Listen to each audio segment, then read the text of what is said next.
Hey, what's up, fake nerds? It's episode 298. Ryan is popping in and out of existence. Stop it! Ben is not here once again because he just saw this movie and went, eh. And Brandon is also with us from a great distance away. We are here to talk about delicious mooncakes and maybe do some revenge on people. I'm not saying it's Ben, but I'm not saying it's Ben. Ooh.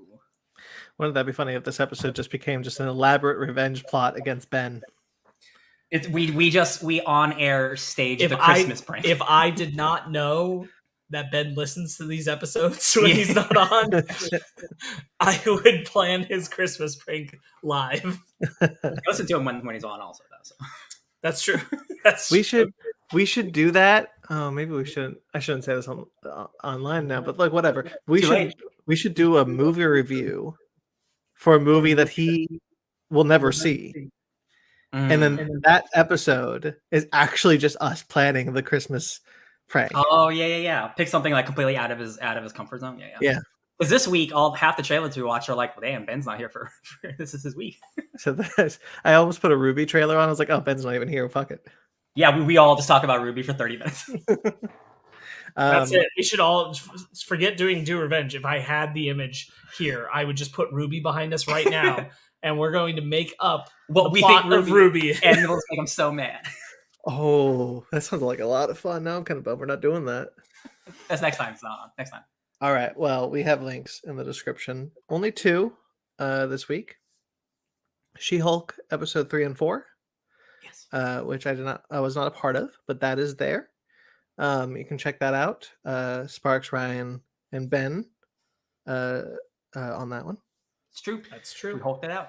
That's the only fake news watch that's in the description. That's the only link regards to the show. My Screen Rant work is of course linked below. I think the only thing that was published this week was a Secret Wars list that I searched Reddit high and low for some obscure people that people wanted to see in Secret Wars, returning legacy cast members. One funny one that I really liked writing was Howard the Duck versus Howard the Duck. I think that'd be quite fun. So check that out. That's below. And of course, She-Hulk Fake News Watch. That's it. That's all the links. Who wants to go first that week? I'll do it. Oh, wait. Don't. Hold on. Look at the number of this episode, audiences. It is 298, which means our 300th episode is coming up. Episode 300. Just to give you guys the heads up, the topic for that episode will be pre-recorded. There will be a live show, which will just be news and book club. The topic will be pre-recorded because we are going to be talking in depth on the Neon Genesis Evangelion films, the rebuild of Evangelion films, the 4 films that he did after the show. That's going to be bookending our 200s, because we did the 200 was the show. Now we're doing the movies, and that there you go. So was it really 200? I thought it was 250. Yeah. No, it was 200. Damn, it's been that long. Hell yeah! We are coming all the way back around. I love this. So stay tuned for that. Like our show review, it will likely be a long episode, so carve out some time. Oh yeah, and definitely rewatch all that shit because we're gonna go in depth and you didn't know what we're talking about, and we'd like you to be there with us. And that's it. So congratulations everyone here for 300 episodes. Not Ben. Congratulations, everybody at home. Keep your fingers crossed. Give us good wishes. Hope that Ben actually watches these movies. Yeah, that'd be wild. He has had the most ample amount of time, and in true Ben fashion, we'll wait until it's 5 in the morning. We'll wait until the last moment and drive himself crazy. And what's very funny about this is because we've had a rough year, collectively speaking, as a show, and we've skipped a lot of weeks this year, a lot more weeks than we've ever skipped before, and that kept pushing 300 back, giving him more time. He's a busy boy. He's got a lot of things to do. He's a busy boy. So stay tuned. Episode 300, just a couple weeks away. I'm excited. Ben had a whole week of vacation where he was stuck at home. So the fact that he isn't done with these rebuilds by now is like, if he ain't done, he ain't done. It's his problem. Listen, he will finish them. It'll just be at a really inconvenient time because he waited till last minute. Yes. That's all. We love you, Ben. We just know you, Ben. All right. So, Sparks, your week. Oh, yeah. I only have 2 things to talk about. I saw Kimmy. This was the Steven Soderbergh film with Zoe Kravitz that came out earlier this year on HBO Max.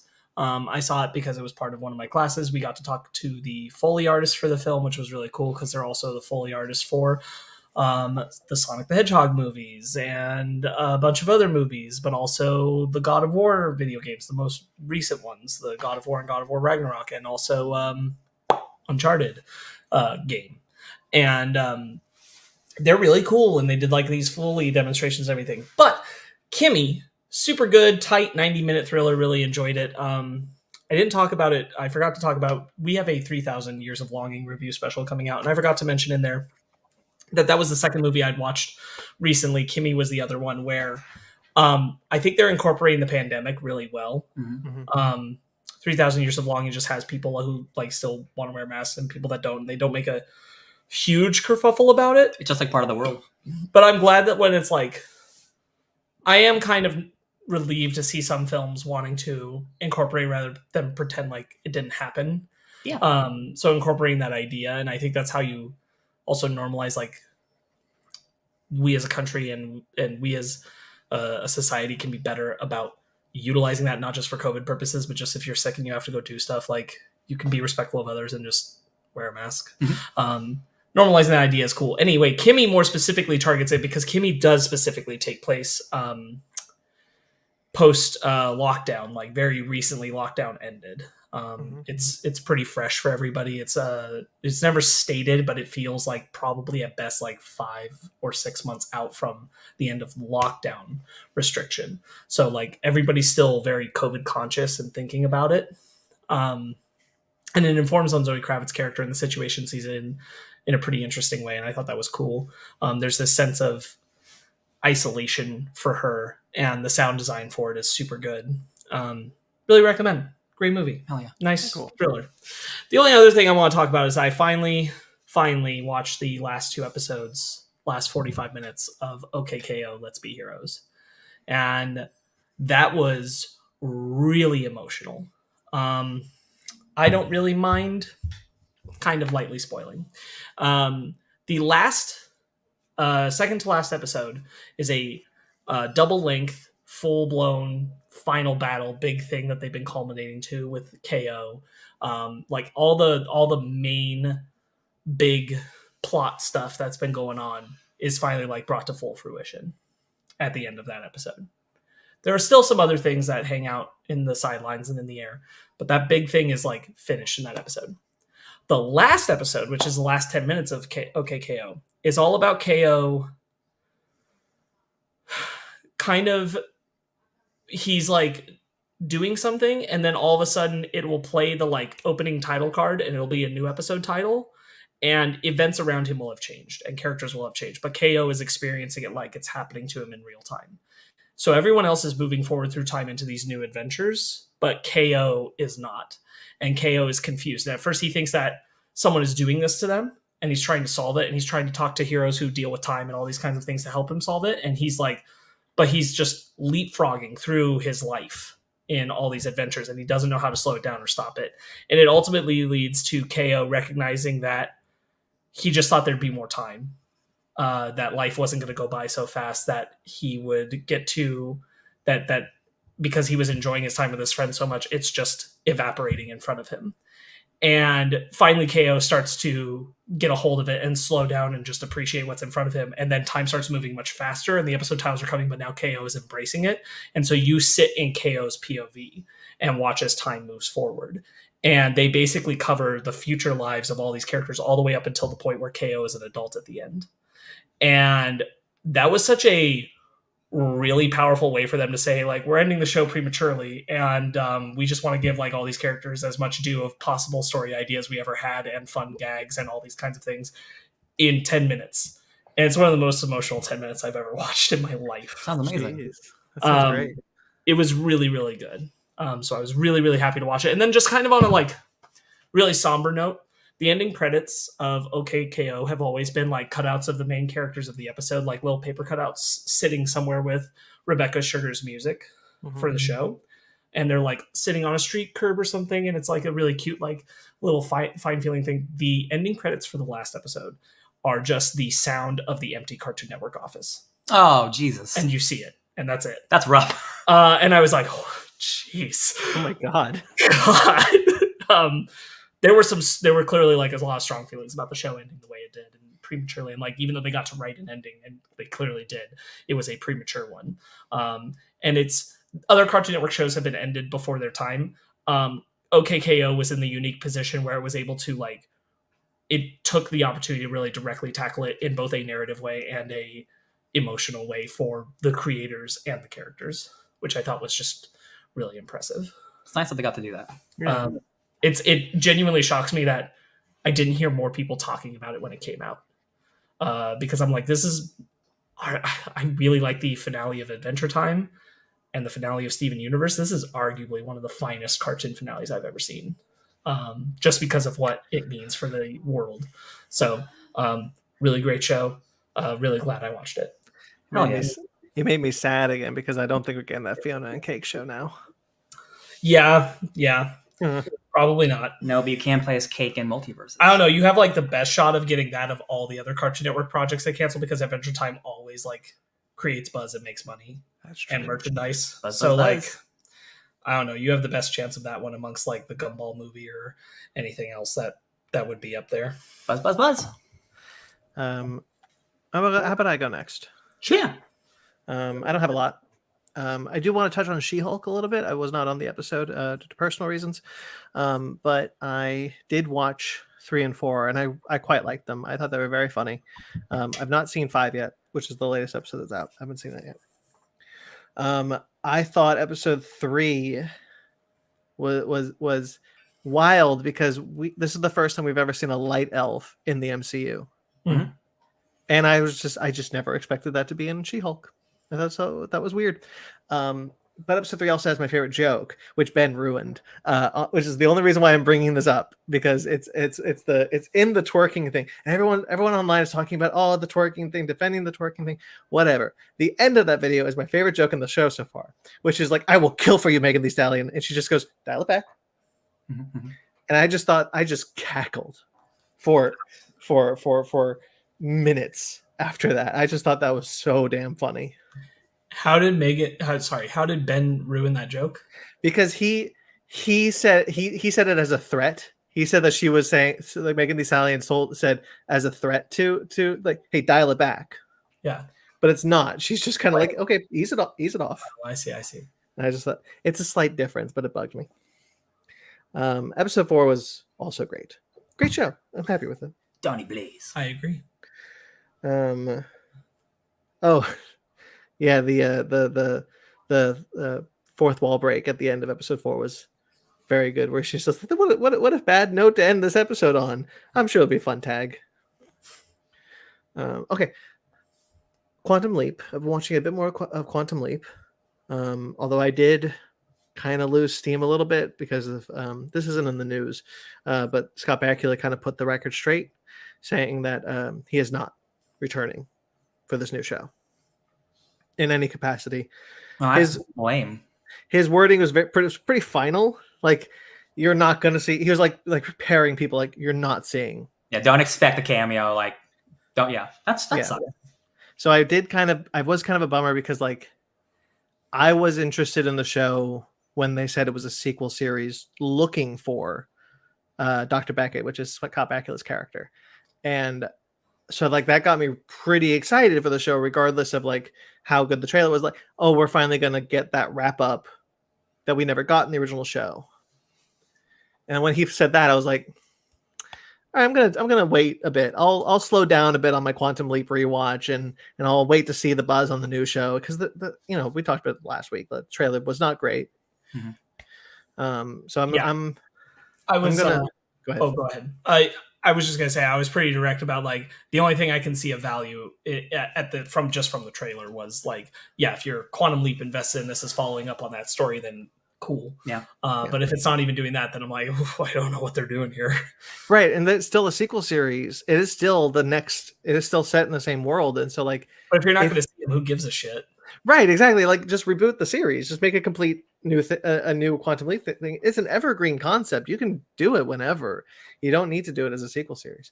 So, I really like the show, though. I watched my favorite episode so far, which is this one where he leaps into a guy playing playing not Don Quixote, the guy who plays Don Quixote in The Man of La Mancha. Never mind. Actor? He's the lead in Man of La Mancha. And it's kind of like this idea. The recent one? No, this is old. Okay.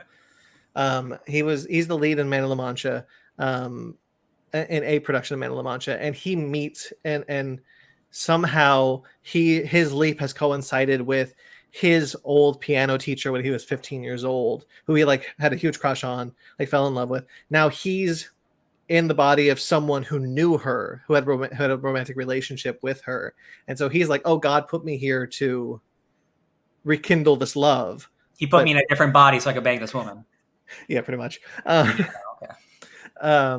Sounds gross when you say it. The optics on it for 2022 are not great.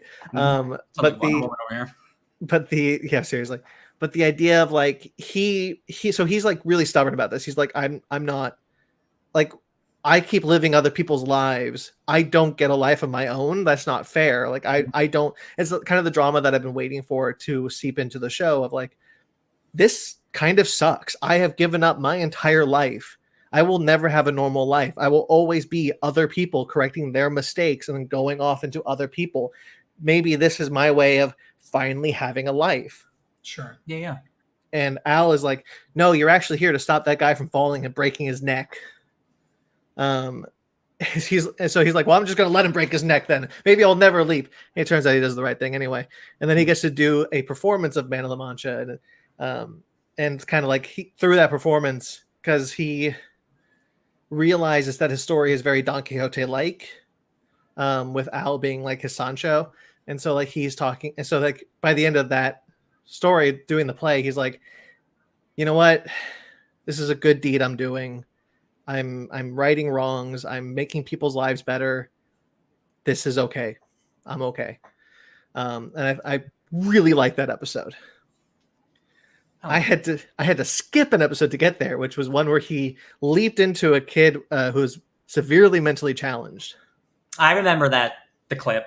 Yeah. It's on Twitter. It's It's a different time. That show is very good natured. It is very much. It's very much not got a cynical bone in its body. It does not want to. It's very much like on the right side of history. But sometimes that one wasn't a good idea. Oopsies. So I skipped that one.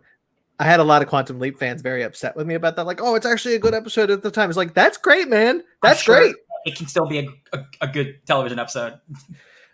Maybe I'll watch it eventually, but I was not into the idea of an able person walking around in a disabled person's body. Yeah. Anyway, but good show. I'm bummed about the new show, but I hope for the best.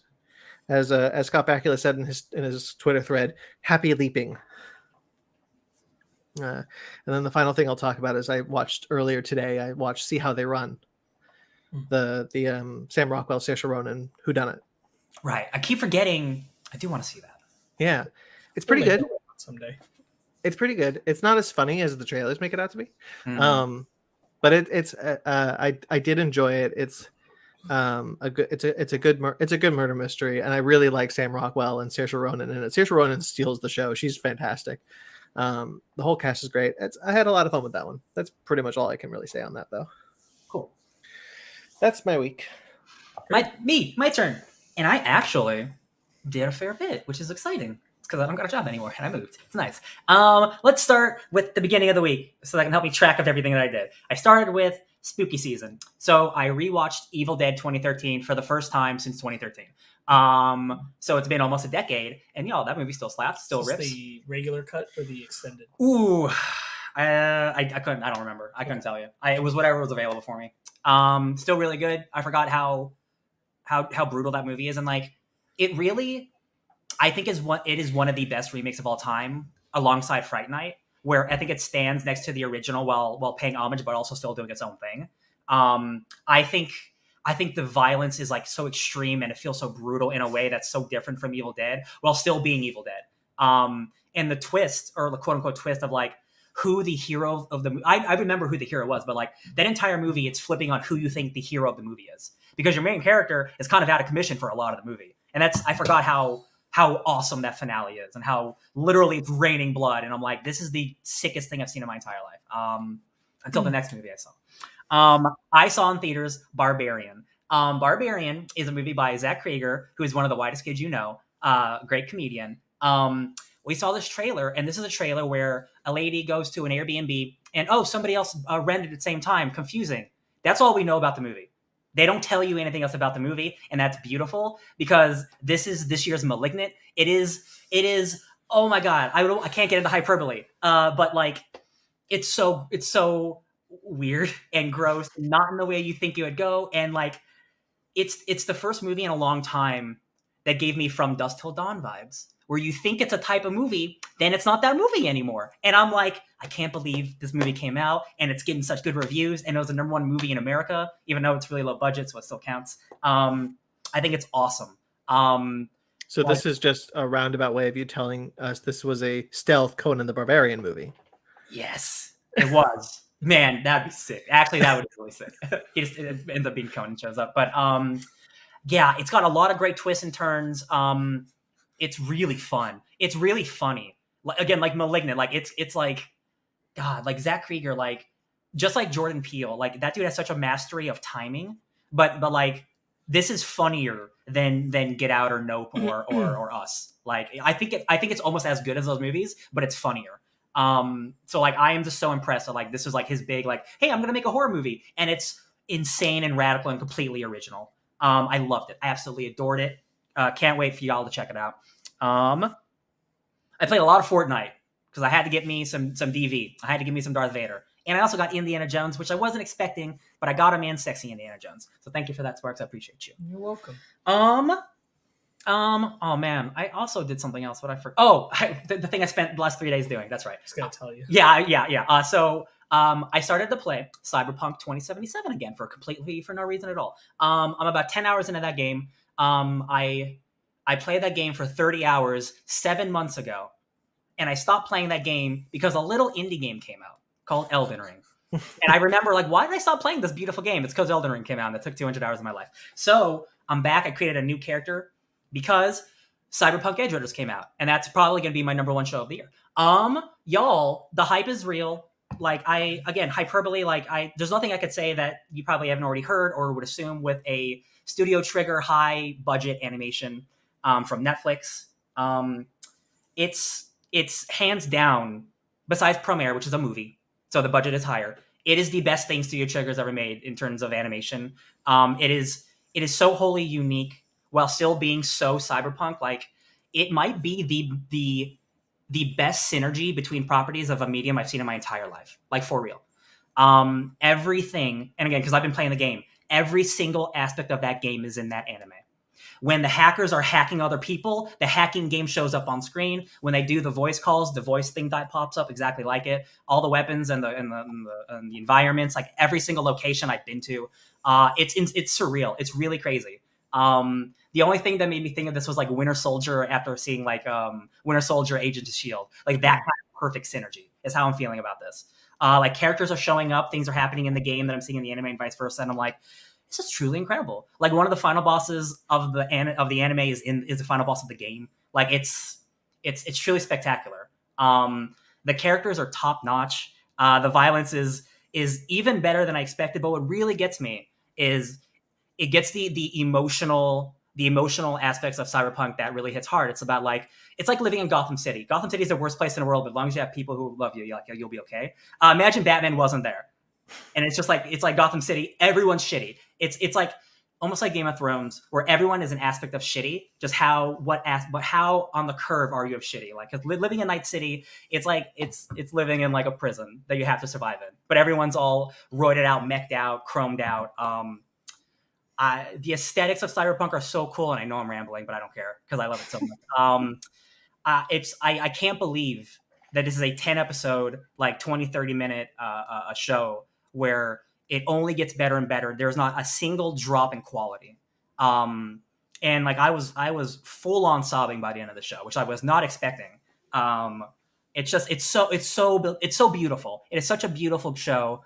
And it's not just violence for violence sake. It does get to the emotional core of what makes cyberpunk cool. It's about like thriving in hell. That's what cyberpunk is about. It's about like surviving with your homies in a place that's unsurvivable. And the show gets that to a T. That team, the crew you meet in that show, you will love them, and you will be sad when things happen to them. I'm so thrilled the show exists. I'm probably gonna watch it again and again and again. I'm thrilled. I couldn't stop watching it. And I don't like binging things anymore, but it was so good. And also, like, there wasn't a lot to go on because it was really loud upstairs. So I had to. I have a question about it. No spoilers. I never would. So if you can avoid it, is there a potential for more by the end of the show, or is this it? No, that's it. Well, yeah. No, well, okay. This is a particular story about a particular group of people, and it's just like Dungeons and Dragons. Every story is a different group of characters. So season 2 will be probably, if there's season 2, completely different characters, can follow these characters. Right. That's the thing. Like, it's more about the world, and each season could be a brand new character. Like, you could follow these characters, but like their story has a finale to it. That's what I was wondering, because normally Trigger doesn't go back. Gurren Lagann had its thing, it ended. Kill la Kill had its thing, it ended. And I was curious if Cyberpunk, because Cyberpunk has much lesser episode count as their previous shows. I was curious if they are going to go back to that world because of that, or if they're like, oh, we did our thing, we're good. So they absolutely could, because again, like the synergy of like Night City. The thing about Night City is like you go there to become a legend. Like, you want to be the coolest edge runner, the biggest mercenary. Like, you are about becoming famous. So like characters that show up in the anime show up in the game. So like there is plenty of people who can show up again and stuff, but like there's a lot of murder too. So like not every sorry, real quick. Also, like Cyberpunk is about tragedy too. Like most cyberpunk stories are tragic. Not saying this one is, but there is a sense of tragedy where like most stories you want to die in Night City. Like your goal is to become a legend, to have a drink named after you in Night City. Like that, you go there to die. It's better to burn out than to fade away is like the slogan of Night City. So like people can come back, but like nobody wants to. They go there to die, kind of, which is insane. Sorry. If I were to hypothesize in response to Brand's question, Studio Trigger might make a second season, but it's very unlikely Imaishi would. He almost never goes back for sequels. Yeah. Or follow-ups. He pretty much never does. So I wouldn't expect, if Trigger continued, I wouldn't expect him to be running it. And the directing is so insane. Like there are so many insane shots where I'm like yeah, if he doesn't come back, then like you can't, you can't do it. This is such high fidelity animation that like Netflix has never seen before, that I'm like, you have to bring it at all levels at all times, or else you can't even attempt it ever again. I mean, this was also pretty much I'm sure it's not the first time, but it's like the most high profile time that Netflix has actually worked with a Japanese anime studio. Normally they outsource from Korea, China, anywhere else. This is one of the first times that they were like, this is why it shocked me so much that it was Trigger. Is like, this is real anime. Like, you're not just making an American anime show that's going to have tons of whatever, like Blood of Zeus or Castlevania. This is a real anime. Dota, Dragon Blood kind of stuff, like 3D animation. Yeah. I was watching a CD Projekt Red, the developers of the game, are in Poland. So I was watching one of their executive producers who worked on the show do a live stream on Twitch. And he was talking about how this is one of the most cohesive and what's the word, like compatible crossovers he's ever worked on. People in Poland, in the United States, and in Japan all are working. If you watch the opening credits of this, there are so many names working on this thing. Like the creator of the show is an American, but it's made by Trigger and the script's by Trigger. But it's all done by like Polish like developers, like telling them this is what Cyberpunk's about. So I've never seen so much synergy between like companies work like this. Like it's almost like a Kingdom Hearts where like everyone is working so hard to make this beautiful thing come together. And I'm like, Cyberpunk 2077 right now is more popular than it's ever been. It's beating multiplayer games. It has more players than Halo Infinite does, and it's a single player game that was broken 2 years ago. This is a No Man's Sky situation, and I am so thrilled. And like CD Projekt Red is a developer that like they shit the bed, but like just like No Man's Sky, they're fixing it and they're actively making the game better and better. And I'm so happy that like they're getting their dues, because like this is one of the greatest, not just anime, this is one of the greatest shows ever made. Like every episode is like a piece of art. And I'm so thrilled that, like, again, when you hear Netflix, like, the quality of Netflix can go up or down, but like this gives me hope that, like, if Netflix can do this, then like really they can do anything if they put their mind to it. I tweeted this. I haven't started Edge Runners yet, and I'm bummed about it, but I just wasn't in the mindset this week. But like, there's a specific feeling that the director, I can't pronounce his name right now, Imaishi gives me when I'm watching his projects. Promare, remember how my feelings while watching Promare, Sparks, I'm sure. Just sobbing in the middle of the movie, but like I get such a specific feeling that I kind of just want to live in that feeling. I've been craving that feeling again. And the best thing that I think Trigger ever gifted me was the Star Wars Visions short, The Twins, because that is that feeling that I can just get in 10-minute hits anytime I want. Just like, hit me, baby. Yeah, I love the world of Cyberpunk so much, and the aesthetic, and this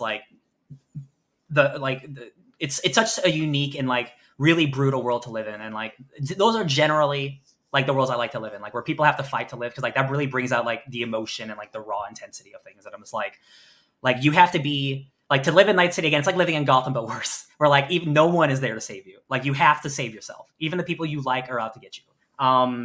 It's just like money rules the world, but like when you got friends, that's all you need. And like there's such powerful, again, I'm only 10 hours into the game again, but like there are such powerful moments that like the anime is recapturing in a tenth of the time. Like, you know, in a couple hours, like I'm so invested in these characters, and like I just living in Night City, like knowing what's going to happen to half of these people. It's just like, it's almost inevitable. And like, really, my last thing I'll say about it, the thing that is so incredible about both what the game and the anime are doing is when you play a video game, you know, you level up in power and you get stronger and stronger. In Night City, like you activate, like the more chrome you get, like the better guns you get, you become more powerful, you become more legendary, like your status grows. In the anime, you see these characters grow in status, grow in power, physically change, mentally change, like you see them evolve as characters over time. And it's like, man, like this is what the city does to people, does to the best of people, to the worst of people. It's when an artist can grasp that concept and really give into it, like it's the greatest thing of all time. It's why I love like things like, again, like Westworld, like hardcore sci-fi.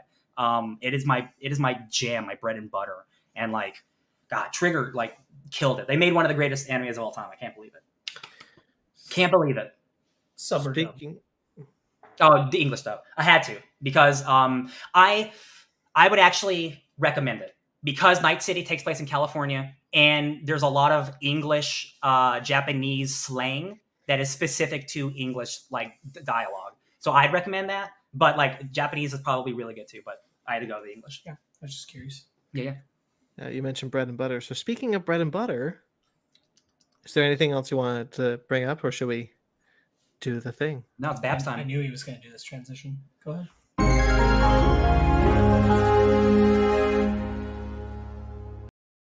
And that was like a half hour shorter than it usually takes. It's all Ben's fault. It took about half hour with his week. Yeah, I can go back to Cyberpunk. Sad news up top. Jean-Luc Godard, world famous, world renowned, fantastic French director, passed away at the age of 91. Ooh. He doesn't really live in the genre world like we do, but like he's such a important filmmaker, such a legend that I knew we had to bring it up and just pay tribute to him. Yeah, you can't even like kind of brush up against film school without learning about this guy. 91. Hell yeah. I was like, how old is that dude? That's been around forever. Long life.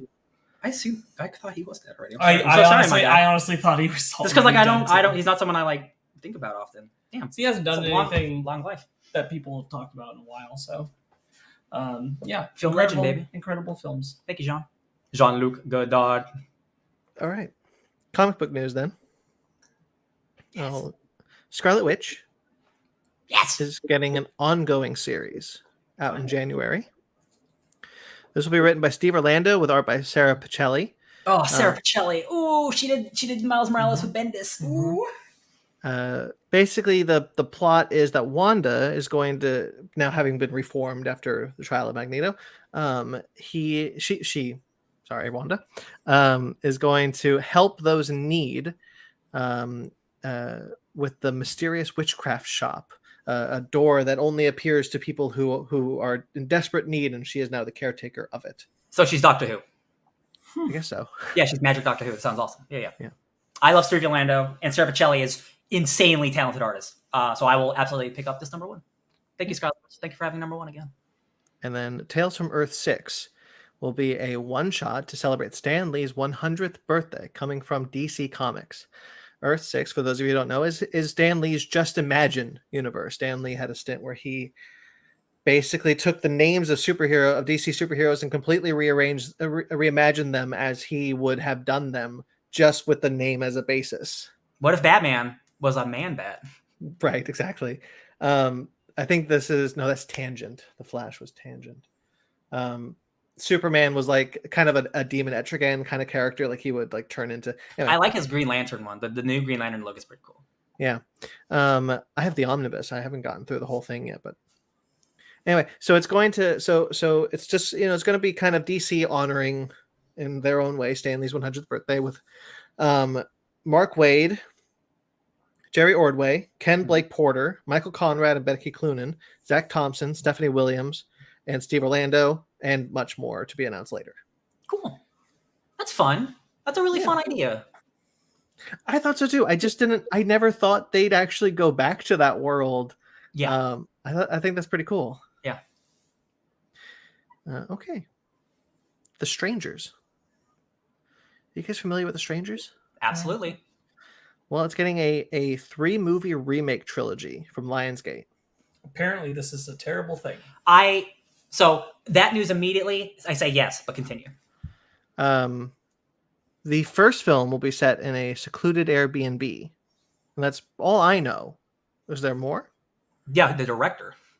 Oh, who's the director? I didn't see Randy it. Harlan, who did the really bad Hercules movie that wasn't The Rock's Hercules. He did Treasure Island, the biggest box office bomb from the 90s. He did Cliffhanger in the 90s, which is pretty good. But he's not really a big horror director. He's mostly made bad movies. So I think this is really weird that they're giving him an entire trilogy to remake The Strangers. I love the idea. Don't like him at all. Yeah, Lionsgate doesn't really make the best of decisions, quite honestly. I found that shocking that his name, like, give it to it's like an indie guy, like an indie filmmaker. Like, why are we giving it to a bad director? I'm glad. All I care about is that it would be like I don't need it. Yeah. Ryan has not seen Strangers Prey at Night, so I won't reveal anything about it. But Strangers Prey at Night has a sense of closure to the story revolving around the family. Finality. And I very much love Strangers and Strangers Prey at Night side by side with each other. I think they tell a full story I really like. Yeah. And I did not need more. So I'm glad going to go back to the well. I'm glad they're going back to the well anew. Yeah. But I also, if it's like not good, I don't need it. I don't care. I just don't. Do we know the writer by any chance yet? Sorry. I was looking at this guy's horrible filmography. It's Yeah. really not good. Yeah. All right, let's see. The Strangers, writers, Alan R. Cohen and Alan Friedland. Let's see what they've done. Because they could maybe it's a good script. Who knows? Looks like mostly TV writers written for things like American Dad, Guys with Kids. Did write the movie Due Date. Okay. Zach Galifianakis and That's fun. Yeah. Oh, this guy created The Nanny. From the 80s? The 90s. Fran 90s. Drescher was the 90s. Yeah. And then this guy's like his partner that he's just been partnered with for a couple of years. Well, that's cool. I do agree with Sparks. I'm glad it is an original thing, but like having that director does not give me any confidence whatsoever. Yeah, well, if they shit the bed, it's not like they sullied the name. Drag the franchise into the mud. Like, you'll still have those two perfectly good original films. Absolutely. He did Deep Blue Sea. Deep Blue Sea is pretty good. All right, I'll give him Deep Blue Sea. Fine. Moranny. Deep Blue Sea is pretty good. All right. The Karate Kid is in the news. Cobra Kai. You'd think a new movie is in development. A new Karate Kid movie is in development, which will be unrelated to Cobra Kai. When no one knew that until the showrunner of Cobra Kai was like, "We are not. We have That's no. gross. That's gross. We're not doing anything with that." Gross. So he said specifically, none of the Cobra Kai team are working on it, and that seems to imply the cast as well. But that's not, the wording there. It seems like they're like the studio's just trying to capitalize on Cobra Kai. Yeah, it's extremely shitty. But they have Cobra Kai. That's the thing. That's the thing. When I read this, I was so shocked. I was like, because like they're not. To be fair, like they're not saying if it's a sequel to the Karate Kid or if they're not saying it's like a sequel reboot. to Cobra reboot or like a sequel to Cobra Kai. Is this like what they did with the my movie? That's what you described to me smells reboot. Like they feel like people have Karate Kid on the mind. Let's do our own fresh one because we got the old farts back. Yeah, they did say it's described as a return to the Karate Kid franchise. That's like the quote, the pull quote, and I'm like, again, you have that. It's a very successful Netflix show. It's extremely successful. That's weird. Yeah, I feel like maybe some producers like, can we do that without them? Right. Yeah. Honestly, if anything, I mean, look, I like the Karate Kid remake a lot. I think it's a great movie. So I guess if you want to remake it, fine. Oh, right, that did come out. Yeah. Yeah, I think I really like that movie. I just not sure what the point of doing this is when you've got Cobra Kai on the air. Some people are speculating that season 6 will be the end of Cobra Kai. I'm not so convinced, quite honestly. Even if it was 6 seasons, that's a lot for. It's not bad. Right, and that would coincide with where this movie has its release date. So I guess maybe they're looking towards like what would be the end of Cobra Kai. Yeah. I don't know. This is just weird. It's weird. Star Wars: The Acolyte has cast Manny Jacinto, who played Jason in The Good Place. Hell yeah. He's joined an all person of color cast, right? Dude, I love Jason. That guy is so funny. Me too. I'm so stoked. Yeah, no whiteys in this cast yet. Hell yeah. Did you see him? I know he's got a blink and you miss it cameo in a Top Gun Maverick. He's one of the pilots. Oh yeah, all right, cool. Okay. And then Avengers: The Kang Dynasty. We've got a writer. Hell yeah. This is Destin Daniel Cretton directing this one, right? Correct, as far as we know. Jeff Loveness will write this. Writer of Ant-Man 3 and many, many great comic books. Well, that makes sense then. Yep, 100% makes sense. That's awesome. God, I just retweeted it, but there's like a robot chicken thing. That's Zeb Wells. Never mind, it's a different person. But I'm still really, really excited. This is great. I'm just really excited to see an Avengers film not written by Marcus and McFeely or Whedon. I'm so stoked that we have, again, like, even though like Joss Whedon sucks, like I love when comic book writers get to write comic book movies. So like, yeah, I'm stoked for that. Yeah, I'm very happy. He's a writer on Rick and Morty. Like you said, he's writing Ant-Man 3. Yeah, I'm happy with this. I was just really glad it wasn't Christopher McFeely and Steve Marcus or whatever the hell. I would have been really shocked if we'll see we'll see if it's Secret Wars. We'll see. God, I hope King Dynasty. Yeah. King Dynasty, I think is safe. And I think Sparks was right. Like, because what they're talking about, how King Dynasty leads, like, directly is influenced by Ant-Man and the Wasp: Quantumania. Like, it makes sense that writer would carry over. Yep. Because they are planting the seeds. Now they can pay off the seeds. I think very much like whatever your current take on how they're doing the MCU may be, Kevin Feige doesn't seem very interested in like doing anything that feels too old or familiar. And I would say that would be like Marcus and McFeely have 4 Marvel movies under their belt. They pretty much owned the tone of the later part of the Infinity Saga. I mean, they are the Infinity, right? The end of the Infinity Saga. They have 5 because they also wrote the first Captain America. I'm sorry, I forgot that. So they've been there from the beginning. God damn. Yeah, they run 5 films through that franchise, so they own the tone of a lot of it. Owners. And I'm happy to leave that tone behind and give room for other writers because, frankly, I don't really like the way they wrote a lot of the characters when they did Avengers films. Mm-hmm. Yeah, I guess that means Chris McKenna, who wrote Ant-Man and the Wasp, is not coming back for Yeah, he also wrote Spider-Man No Way Home. That's too bad, but I like Jeff Loveness, so that's cool. Mm-hmm. Cool. Yeah. Warner Brothers Discovery news, but it's not all bad. Oh yeah. There was some. Yeah. I just needed a way to clump all this stuff together, and so I just kind of whatever. Blade Runner, the follow-up series to Blade Runner 2049, Cyberpunk. Titled Blade Runner 2099. We heard that people were shopping this, like they were interested in making this. It has now been officially greenlit at Amazon Prime. Hell yeah. 50 years in the future, baby. Interesting place. Yeah, it is. Yeah, I guess Zaslav doesn't like money.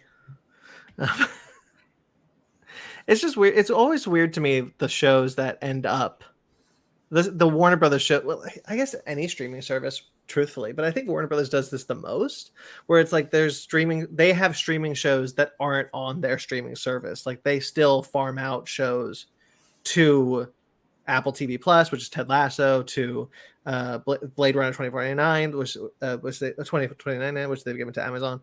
The Monsterverse shows. Every CW show, for the most part, to Netflix. Yeah. Which was a long-standing deal, but like still kind of weird once they had HBO Max. The Kong show on Netflix, or the Godzilla show on Apple TV Plus, like the Kong show on Disney. The Kong show on Disney. That's not Warner Brothers. No, I know. Giving that out. But anyway, so Blade Runner 2099 is officially happening with Ridley Scott producing. Silka Luisa is going to serve as the showrunner. What have you done before? Let me see. I'm going to look this up. You continue. Yeah, I should have also looked that one up, but you do that. More years in the future. Hell yeah, I'm into it. Yeah, I'm pretty stoked that we're going to continue the Blade Runner franchise. I really like 2049. Oh no! Oh no! Silka Luisa, who has worked on Halo. Oh. Damn! No, don't do this to me. Stay away. That show's really Blade bad. Runner's perfect. There's a perfect movie and somehow an even perfect sequel. You can't dilute this. You can't do it. Well, I mean, like, I guess I haven't heard anything about Lotus, Blade Runner Lotus, the anime. I watched the first episode. It was all right. Maybe, yeah. Out there, right? I did also read the first episode. It's true that it was all right. The live action Blade Runner. You're like Blade Runner pilled. So if like they didn't keep you, then how all right is all right. That's true. That's very true. I have a friend who talked about the announcement of Halo Season 2 starting to film, and he was just like, "Oh, this is the worst betrayal that ever happened." Whatever. He took the Halo series really hard, and I was like, "You didn't watch the whole show, did you?" And he has not answered me, and I'm really concerned about him because I'm like, if you hate it, I didn't watch the whole show. I did not finish Season 1. Good. Some people hate watch. People are hate watchers. Brandon was for a bit, and we were like, "Brandon, you just gotta stop." There was the episode. There was an episode. There's this girl that they introduced, this original character they introduced called Quan, who I've heard some shit about, but whatever. But she's this like the cub character to his lone wolf, and there was one episode that started, and I realized very quickly that this episode was all centered on her, so it doesn't have Master Chief at all. And I was like, I'm good. Halo. I turned it off. You know, what you go for Halo, and I never went back. I just. Why? The games will always be there. I am not upset that the Halo show is not a direct adaptation of the games. What I am perturbed by that it's bad. is that it doesn't decide to use any of the external material of the vast amount of books and lore that have been used to build Halo that fans love. It's the anti-Edge runner. No, we're not doing any of that. Lore? No. Master Cheek, butt cheeks. That's the part that gets me, is because I'm like, most video game shows, it feels like, should be some amount of, we're really away from Blade Runner 2099, but now just no information about it. It feels like, unless it's something where it is like The Last of Us, like the game is story and just a very clear story. It's practically a film as a game. Yep. Unless it's that, any adaptation feels like it should be building out from the world of the game rather than trying to adapt directly the world of the game. Yeah, that's smart. Yeah, especially a television show. I feel the same way about the Horizon show we've talked about a few months ago. That's weeks ago. That's going to Amazon, where I'm like, that's gotta like be on the external, should not be trying to directly adapt. I haven't even played that game, and I'm like, it should not try to directly adapt the story. Which they said that they are, which is a problem. Yeah. It should have just been an original story in the world. It's just when you started the show, there are things with an adaptation. There are things that I'm like, there are fundamental parts of an adaptation that makes the story work, that if you don't adapt those, you're kind of starting to lose the audience. And then when you start to kind of, the further you go away from those elements, the further you are away from the thing that people enjoy about the thing that you're adapting. And Halo just, the first episode just goes so far away from it. And like, I remember it, Halo has a lot of problems. The Halo TV series has a lot of problems. And I'm not interested in ever going back to that show to see if they are ever resolved. But the fundamental problem, when I boiled it down to, the issue that I had specifically was the relationship between Cortana and Master Chief was inherently hostile. And for me, that's a really important aspect of that lore, of that story, of that game, is the relationship between Master Chief and Cortana. And when you have made it a hostile relationship where they, quite honestly, she can control him, he has no reason to trust him. I heard that the season ended with her in control of his body, and he's just dead. Ooh, spoilers. Ooh. And so like I looked at that and I go, no, there's no way that I will ever be okay with this. Yeah. I think that if you're doing like a Master Chief centric story, then like the relationship with Cortana is key. And I think most fans would say that. You could do stories that are more external to Master Chief and be interesting. Again, lore exists. People will say, like, where's the line on adaptation, though, in comparison to what Brandon's saying on, like, adapting certain things and how do you make sure you're not violating? And I'll tell you, it's Sonic the Hedgehog 1. That's the line. They took a lot of curves and zags away from adapting the material because they didn't have faith in it, but they kept it just on the right side enough of knowing what Sonic was, to pull it off. Every property, and Brandon, like you were talking about, every property has like hard rules and soft rules, especially in comic books. They're like, comic books are always evolving. There are soft rules on characters. That stuff can get edged down, but there are hard, like Batman killing. That's a hard rule. Batman doesn't kill. That's just fundamental. Like, does Batman like use children soldiers? Depends on the story and how the writer's influenced by it. That's a different aspect. But Batman does not kill, right? There are different ways to adapt things, but like just. From what I've seen of that Halo show, I'm like, don't even call it Halo. Yeah. Don't even call it Halo. It was so bad. I have nightmares still. Oh, all right. Okay. It'll be better just like Picard. It has to be. I won't watch it. I finished Picard season 1 and I was like, yeah, okay, cool, but I won't go back. What's gonna happen, Brandon, is we're gonna get a season 2 trailer and it will look better because they'll figure some shit out, and then you go, well, maybe, and then people will say the first episode's good, then you'll come back and then it'll end up being shit again. The thing is, like, honestly, like you've lost me because Master Chief had sex on a Halo ring. Before they even got to the Halo ring. The Halo ring is not in season 1. In season 2, supposedly it's there. And like, cool. All right, you're gonna have the Halo ring, and you're actually gonna be set on Halo. Cool. You've already lost me though. Yeah. I don't care. I don't care about the journey to get to the Halo ring, and that's the one that you spent 8 episodes on that, and I don't give a shit. Yeah. Anyway, Constantine. Speaking of adaptations. Peter's still in there.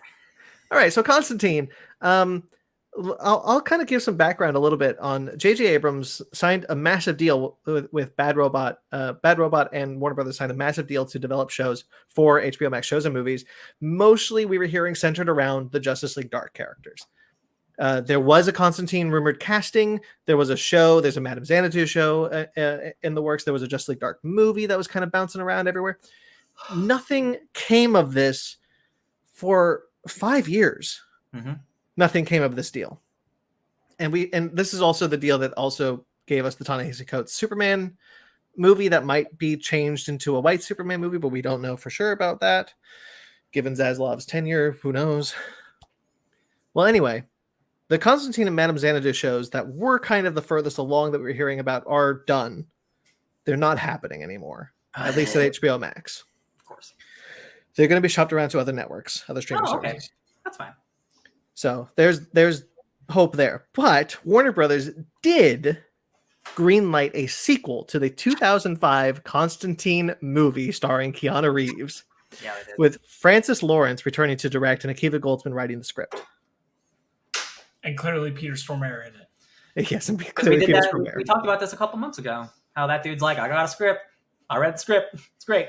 You can't believe it. Unbelievable. What Zaslav? Every 99 weird things you do, you don't want one weird one that actually works out. It's so insane that of all the things that I ever thought would get a sequel, this.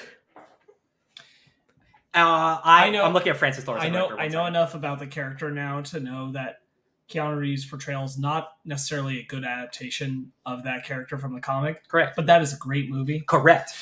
and I think over time, people have only loved that movie even harder. Because I think when it came out, it was lukewarm. But now I think it's like, no, that movie rules. It's another one. Interestingly, I was thinking about this the other day because I've been thinking about this trend. It's another one of those films caught in the like, Shia LaBeouf was a big deal, so we're going to find a way to put Shia LaBeouf in this movie. True. Yeah. Which I'm still very curious how Indiana Jones 5 is going to work its way out of.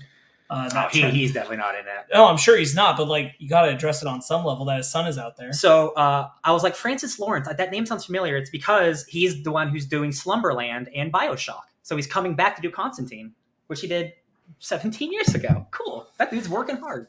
Yeah, I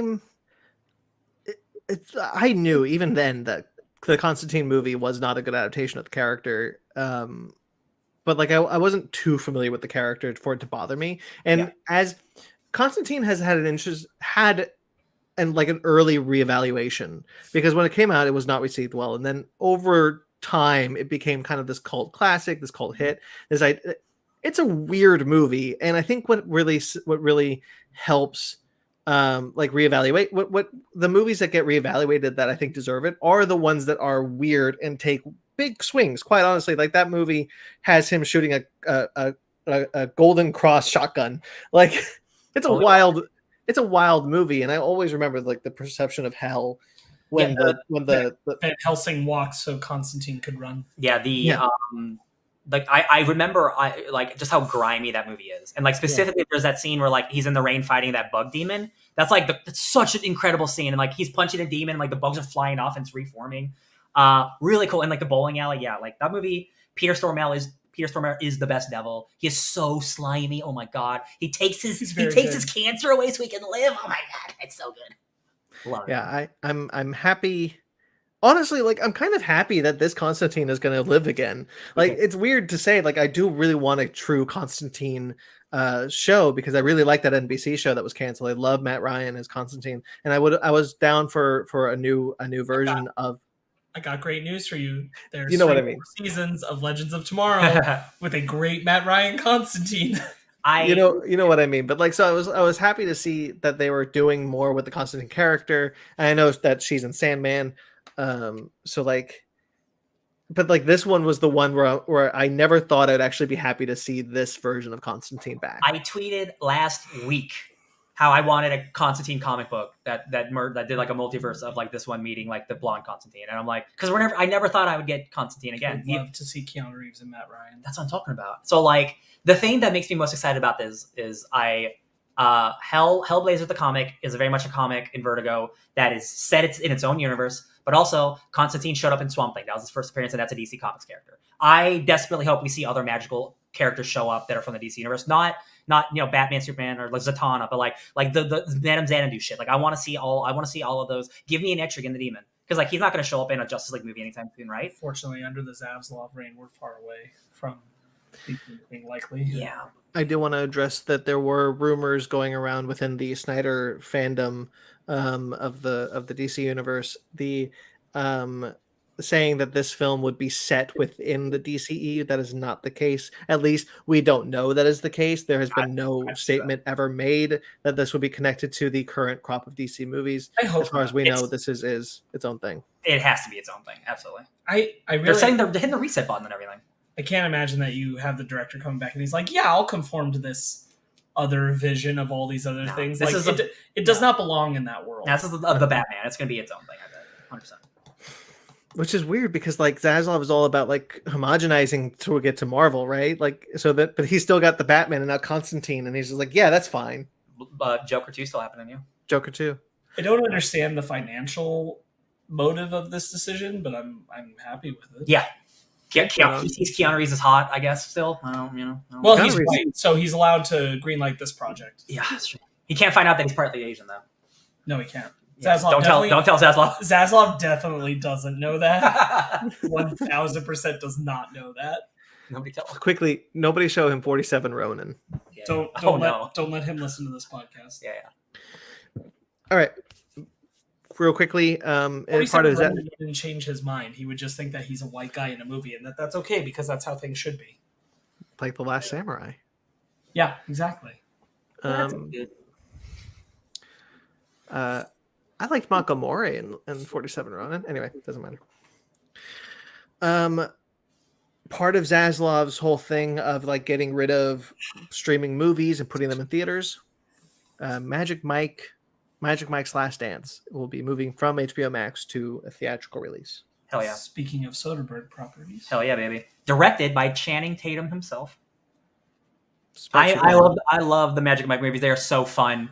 Joe Manganiello just eats it in those movies. He's so funny in those movies. I'll see this movie in theaters. Okay. Is this the third one? Yep. Magic Mike XXL, and then the last one. That's really interesting that this is the so Channing Tatum is directing this.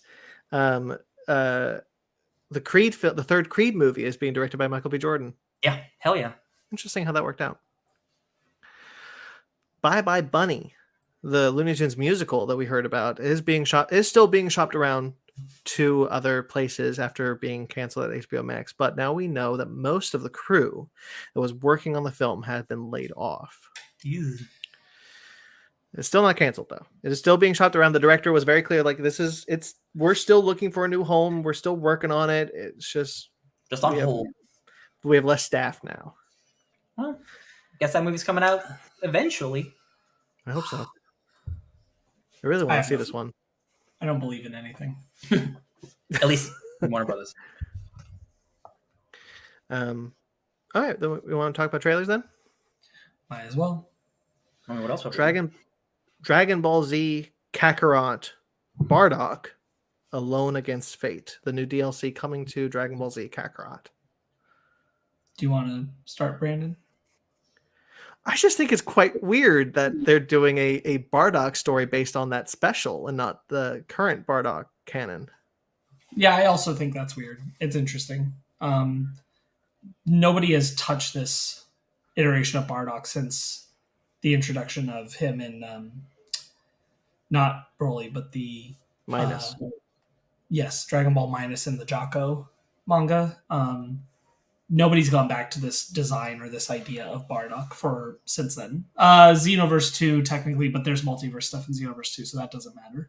Mm-hmm. Yeah, it's interesting that they're doing this. I'm most interested in the fact that like it looks like they're really going to flesh out the team. We're seeing them on a planet that we've never seen them on before. Mm-hmm. So I have to imagine they're making this like based on the other DLC links. Like this will be a more fully fleshed thing, taking you through more than just the simple story of the 90-minute special. And I think it's kind of cool that we get to explore Planet Vegeta. A 90-minute special, 50-minute special. Sorry. In theory. Well, yeah, they confirmed it. I believe like Bardock you'll as Bardock because you're going to play as Bardock in this DLC. You'll get to fly around and talk to people on Planet Vegeta. I'm sure like the whole it's going to be a giant wide open thing, and you're going to go fly 5 miles to talk to a single person over here to get a quest, and then you're going to fly 5 miles to fight the person. I was going to say like I don't know because like the logic seems to be that if it's following the same logic as the special, you won't get to Planet Vegeta till the end. So you may be on like 3 or 4 planets on missions before you end up on Planet Vegeta, and then you're doing your like mad dash trying to rally the Saiyans to fight Frieza. Yeah. I've been eager to play Dragon Ball Z Kakarot for a while since actually Superhero came out. Because I want to. I need to play a Dragon Ball game. Xenoverse 2 are right there. know this is the newer game, but I would recommend Xenoverse 2 because it is the better game with more stuff to do in it. And I did play Xenoverse 1. Got very confused. So I was gonna get into Xenoverse 2. Infinitely better. But the Kakarot just kind of appeals to me because like I could play through as All the Goku. stories you've played 100 times before in other Dragon Ball games. But I haven't played them, right? I haven't never played a played Dragon any Ball Dragon Ball? games. I haven't played a Dragon Ball game since Budokai 1. Really? You didn't play Yeah. one Budokai 1, 2, 3, Tenkaichi 1, 2, 3, or any of those? No, that's me. Oh, well, yeah, That's get it, me over baby. here. Yeah, see, I played every Dragon Ball game, so like when a new one comes out, it feels like the 900 ones that came out before it most of the time. So like, absolutely, then play this one then because it's new to you, 100%. I thought you played like all of us played all the Dragon Ball games, so yeah, get this one, baby. I've only ever played. I know I played Tenkaichi like a match with a friend, either Sparks or another friend. that I One had at match the 10 time. years ago. That's Right, but outside of that, the last dedicated Dragon Ball game I played was Budokai, the first Budokai, and I have not played any since. Well, there you go. Then it's perfect happening. Anyway, The Legend of Zelda: Tears of the Kingdom. Hell yeah, Ben, go for it. No, I'm really. Ben, take it away. This looks incredible. There's a really good prevailing theory that this is partially a prequel story, and it's going to be about Ganon, how the villain of The Legend of Zelda, how he became the villain. He was actually the hero 100 years ago. Everything you thought you knew was wrong. Yes, but in a way that actually I really like. That actually, No, like, yeah. like in a fun way. It's not always a bad trope. No.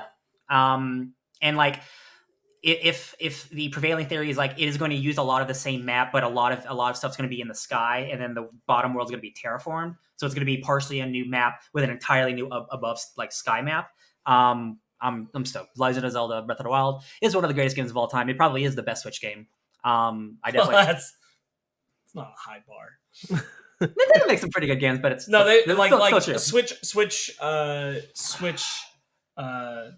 I'm Exclusive? losing the word. Thank you. Yeah. Switch exclusive. Yeah, It's like that and Mario probably, Odyssey, maybe. Yeah. That's about it. And then everything else is pretty good. Maybe the new Kirby. Yeah, it's pretty good. But Yeah, Breath of the Wild probably still the top. yeah. Yeah, this looks. It was a shorter teaser trailer, but like, it's coming out next year. Very excited. I'm excited.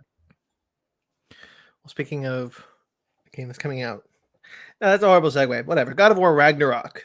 It's 2 months. We got kind of a So full. important to talk about. Brandon put it before the movie we're reviewing in the title of this episode. Here we go.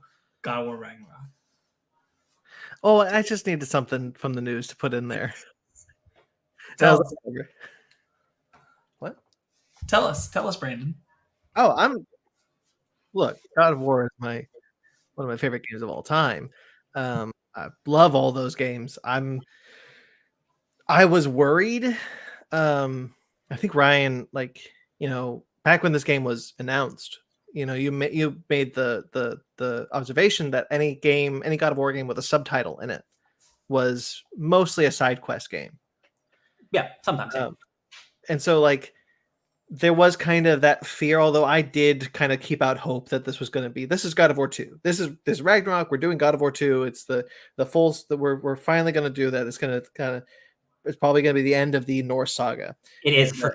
Yeah. Yeah. And so watching this trailer, watching any of the trailers, quite honestly, have got me hyped, but they've all been like nuggets, like little 30-second teasers. This is finally like a full. This is the one. Here's what that game that's coming out in November is. What we've been waiting for. Yeah. Yeah.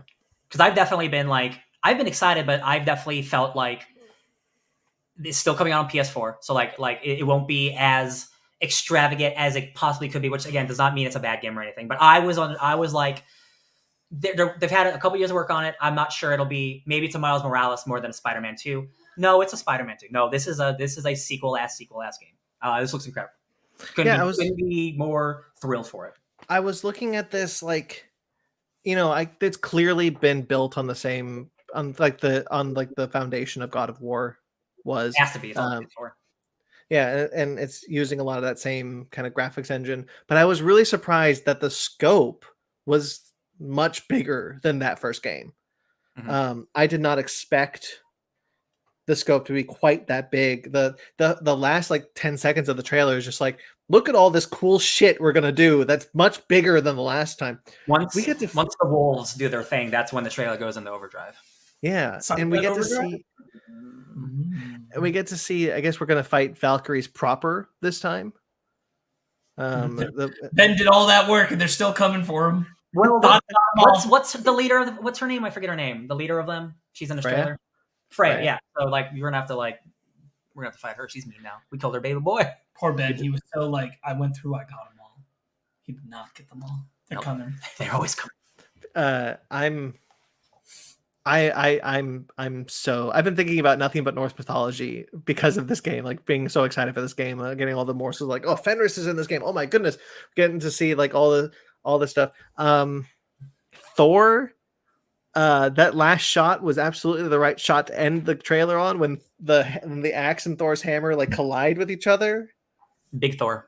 Holy shit, that got me so I hyped. forgot to mention 2 things that I did earlier this week. One of them was I played the first 2 hours of God of War on the PS5 edition, and that game looks incredible. That game does look that is a significant upgrade from the PS4 when I originally played it, because it's not just 4K textures, it's 60 frames per second, so it's double the speed, so it's so much smoother. I just got my brand new TV, my big ass 4K 50-inch, and one of the first trailers I watched was 4K God of War Ragnarok, and I'm like, that looks almost real. Holy shit!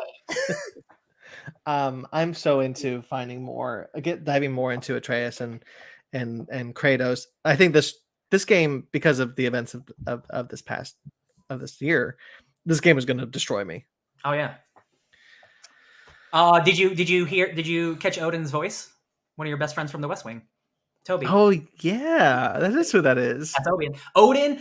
So normally Odin has kind of like, you'd think he has like a deep voice. He has like a snidey, condescending voice. It's gonna be a shitty Odin. I can't wait. He's gonna be super shitty. As I mentioned up earlier, the Foley artist who I saw last week was the Foley artist who worked on this game. They didn't say a lot, but they did say it's gonna be real good. Oh yeah. I'm so excited. The game of the year for me. Oh, thank you. I watched the first half of Abbott Elementary, the first half of that season of Abbott Elementary, because that show took a bunch of Emmys, including the main comedy and supporting actress and main actress for comedy. And that show is incredible, so funny, it's like The Office, but in a school. But it is so modern and so funny, and like it's on HBO, so it's got like a hell of a good budget. Very funny. Everybody hates Chris Kid's on there, and he's like, HBO. It's on HBO. I'm watching it on HBO. Interesting. Yeah, it's weird. I don't know if it's an HBO show. It is not. I thought it was an HBO show. It looks good. Anyway, yeah, Abbott Elementary. Win those Emmys. Very cool. God of War Ragnarok. Do I have anything else I want to say about God of War Ragnarok? I'm very eager to see the revelation of the end of the first game, that Atreus is actually Loki. Mm-hmm. So weird. It's an ABC show, so I'm surprised it's not on Hulu. How that's going to pay off, especially because as we know from Norse mythology, a lot of Loki's children are already born in this timeline. So curious to see. Just from the little we got of the trailer, it definitely seems like Odin knows what's up with Loki in some way. So there's definitely going to be Loki's, like, they even say in the trailer, like, Loki is going on his own path, and Kratos doesn't know what the path is, but he's going on it begrudgingly. And then, like, eventually they're going to come to heads of, like, you got to tell me what's going on. Like, what's going on with you? He's like, I don't know. Maybe that big snake is my boy. Maybe it's my boy. The big snake's the big snake and that big dog that birthed those things. Oh my god, we could see Hela in this game. We're gonna go to all 9 realms apparently. Yeah, we're going to all the realms. So like, we're gonna revisit realms we've already been, but they're gonna be all transformed because of shit happening. So like, yeah, guys, I'm so excited for this game because it's all done here. You gotta stop with things. You're so good at this. What did you say, Sparks? I missed it. I said you gotta do it all here because you're all done with this one. That's it. Oh, I thought you were making like a joke or something. No, they're all done. Yeah. There'll be no more. This is right. Norse. This is the end. Yeah, it is. You have to do it all. There will be no more. Let's go to Egypt. I'm sure this was not the last God of War game. I'm like 100% sure that it's not. And the fact that they're very specifically, this is the end of the Norse saga. I'm like, all right, let's do some more mythologies, baby. I am fully convinced Kratos is dying in this one. 100%. Yeah. I think this is going to be an Atreus story about him, not becoming the God of War, but like being the man without Kratos. Because I do agree. I think this will be the last God of War. I think it is the last God of War with Kratos. Yeah. I think it's going to be a barn burner. I think it's going to burn us up. I'm going to get emotional, guys. Hell yeah. All right. Exception. Is this the anime that you like the concept but hate the look? Yeah, this is a really cool concept, like clones, and like a monster is made from a clone. But a misprint. But boy howdy, did I hate looking at this. Boy howdy, I couldn't love a concept more and hate a look so bad. Wow. I thought the concept of the idea, like this misprint, is kind of like fighting for its own life. Like, what makes me less alive than you? What is a human? What is a self? Again, those are literally the questions, like Westworld shit. That's my favorite shit. But looking at it makes me want to vomit. Yeah, great idea. Bad animation. I would echo the same thing. All right, then. Mr. Harrigan's Phone. The Ryan Murphy movie. Yeah. The Stephen King, Ryan Murphy movie. Truthfully, I should have probably taken this one out because I only wanted to put it on to keep the Stephen King's best friend joke going. Yeah, sorry. But Ben's not here. I didn't really like this one either. It's got some spooky stuff in it, but like fairly generic to me. You know, throwing a bunch of cool names doesn't always do it anymore. You gotta have like the substance. Nothing in particular jumped out. I almost thought it had the nugget of a good idea. Christopher Plummer. Nothing in the trailer really made me convinced that it was going to see that all the way through. Yeah, not Christopher Plummer. What's his name? Donald Sutherland. I got there. Yeah, I like him being in it. I hope that we actually hear his voice when he calls on the phone, because like if those are all just calls with kind of vague nothingness, or he avoids them all, or is it all in his head? Yeah. I want Donald Sutherland to actually be calling him Pirate King. I want a phone record that actually exists that people have to be like, I can't explain this one. The Black Phone Modern Edition. A School for Good and Evil. Yes, I am very into this trailer. It's a 2.5-hour movie. It looks great. Yeah. Oh man, I love the premise. It's based off a book series, which I didn't know, but this is where like fantasy comes to be born. Like this is where princesses and like stories and I think it's such a cool idea of like the birthplace of the stories that we know. Again, like almost like a 3,000 years long, and like where all this stuff like originates from. Like I think it's a really cool idea, and I think it looks visually stunning. It looks really expensive. And Paul Feig's directing it, and I generally like that guy. I think he's a really funny director most of the time. And I love Charlize. I think the cast is insane. So like I'm gonna be sad if this isn't good, because I'm very, very into it. Yeah. I really only like Paul Feig when he's not writing. Mm-hmm. I don't like the films he's written, but I really like the films he hasn't, that he's just has been a director on, and he's co-writing this one with someone else. I think the same. I think I'm not willing to say confidently. It's the same person who did A Simple Plan, which was a movie. I believe that's the name of the movie. The Anna Kendrick, Blake Lively movie, which is a movie I really liked that he did. So I'm. Is that the last movie he did too? I don't think he did a movie in between. Last Christmas. I also like that. Amelia Clark and Henry Golding. That was in between. Okay. I also really like that movie. So I'm hopeful. I really want this to be good. I really like the trailer for this. The screenplay is also by David McGee, who got a Golden Globe for Finding Neverland and an Academy Award. Finding Neverland's really good. Wait, hold on. Rachel Bloom's in this. That's who? I don't know. Megan was reading through the cast list earlier. Mary Poppins Returns and Finding Neverland. Oh, he also wrote the new Little Mermaid movie coming out. So cool. I'm happy with this. This looks good. This looks visually really impressive. Something he's worked with big budget before with Ghostbusters, so it's kind of cool to see him do it again. I'm happy with this trailer. I was really impressed. Yeah, me too. I'm super excited. Interview with the Vampire. Yeah, I really like the production design on this show. I don't have a lot else to say that I haven't said already. Yeah, I've talked about it. I am absolutely going to watch the show. I agree with the aesthetics. I think it's visually pleasing, and it's not often you get like really good like sensual period piece vampire stuff like this. Because Anne Rice has like the Market Corner and all that shit. So it's nice that it's coming back, and it's just like it gets to be as queer as it's supposed to be. Because I like that original movie too, but it's like a little more subtext in there. Yeah, I think the appeal of the show is when they said that they were making the subtext text. Yeah. Yeah, cool. And I don't really have much else to say about this one either. All right, so then Intergalactic. God, Spider-Verse is the best thing to ever happen to animation. It really is, isn't it? This looks so good, and it's not just doing Spider-Verse. Like it's like it is that, but like in a different way too.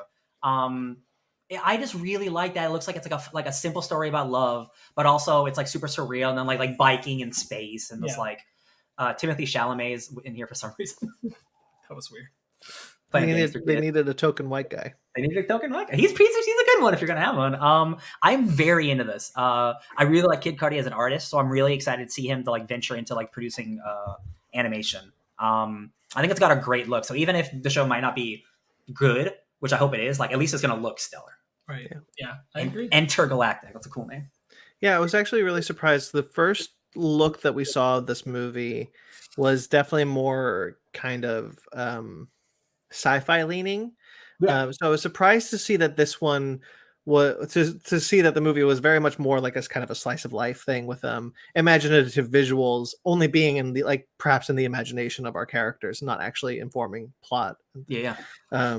I thought that was I thought that was interesting, and so it took me a little bit to like recalibrate to what the trailer was telling me. But I really like the animation, and I'm really happy that we live in this world where animation is being experimented with in this way. We're seeing so many new unique animation projects come out of the pipeline.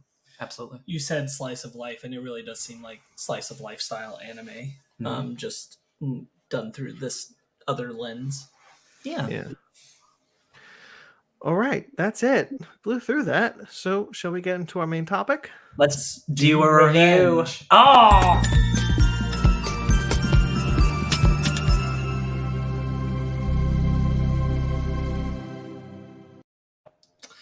So one summer when I was in camp, Ben Magnet did a terrible thing to me. All right, guys. So you got your nose job? Yeah. So it's Sparks. Do Revenge, the latest Netflix film with Maya Hawke, and damn it, I'm so unprepared today. The other actress's name escapes me. Camila Mendes.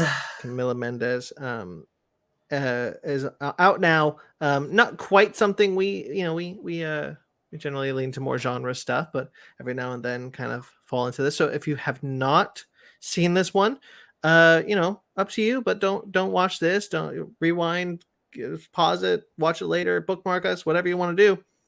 Pause it, go see it, go watch it. Whatever you want to do, Ben.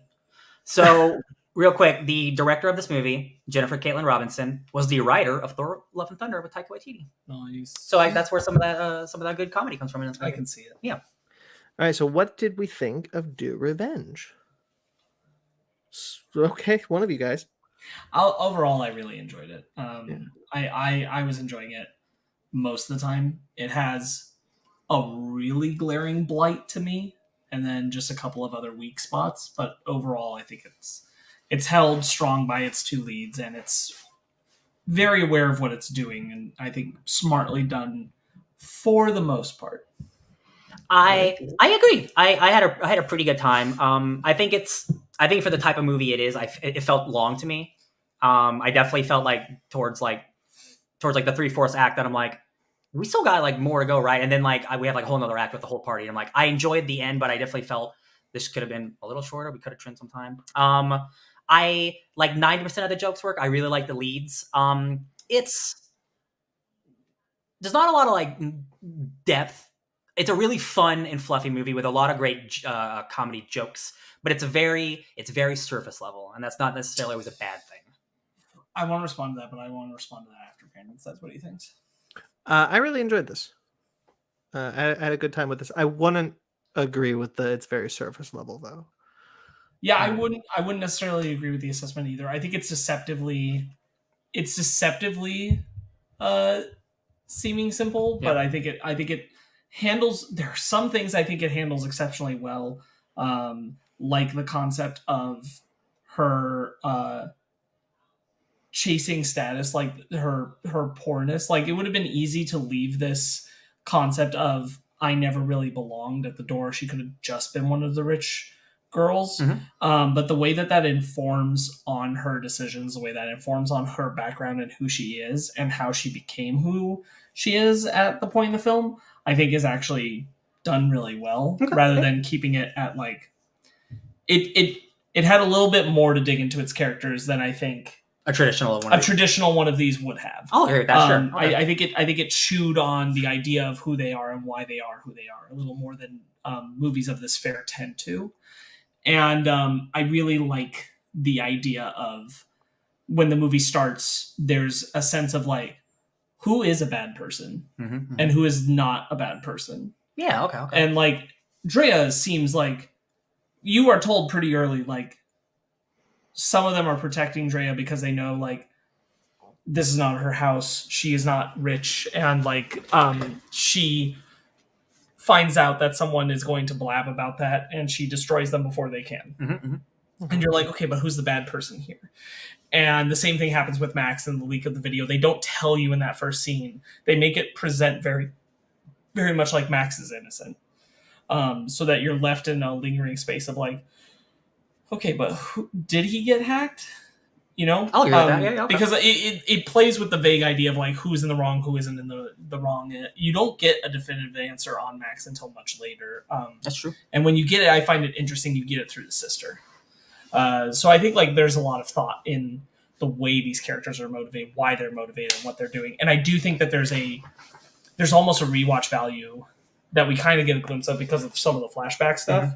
But once you know the twist, that scene in the bed specifically, where she's like, "You're just like me, Eleanor. That's why I like you," and her being really sad and saying, "I know," hits different in retrospect of the twist. That's true. Yeah.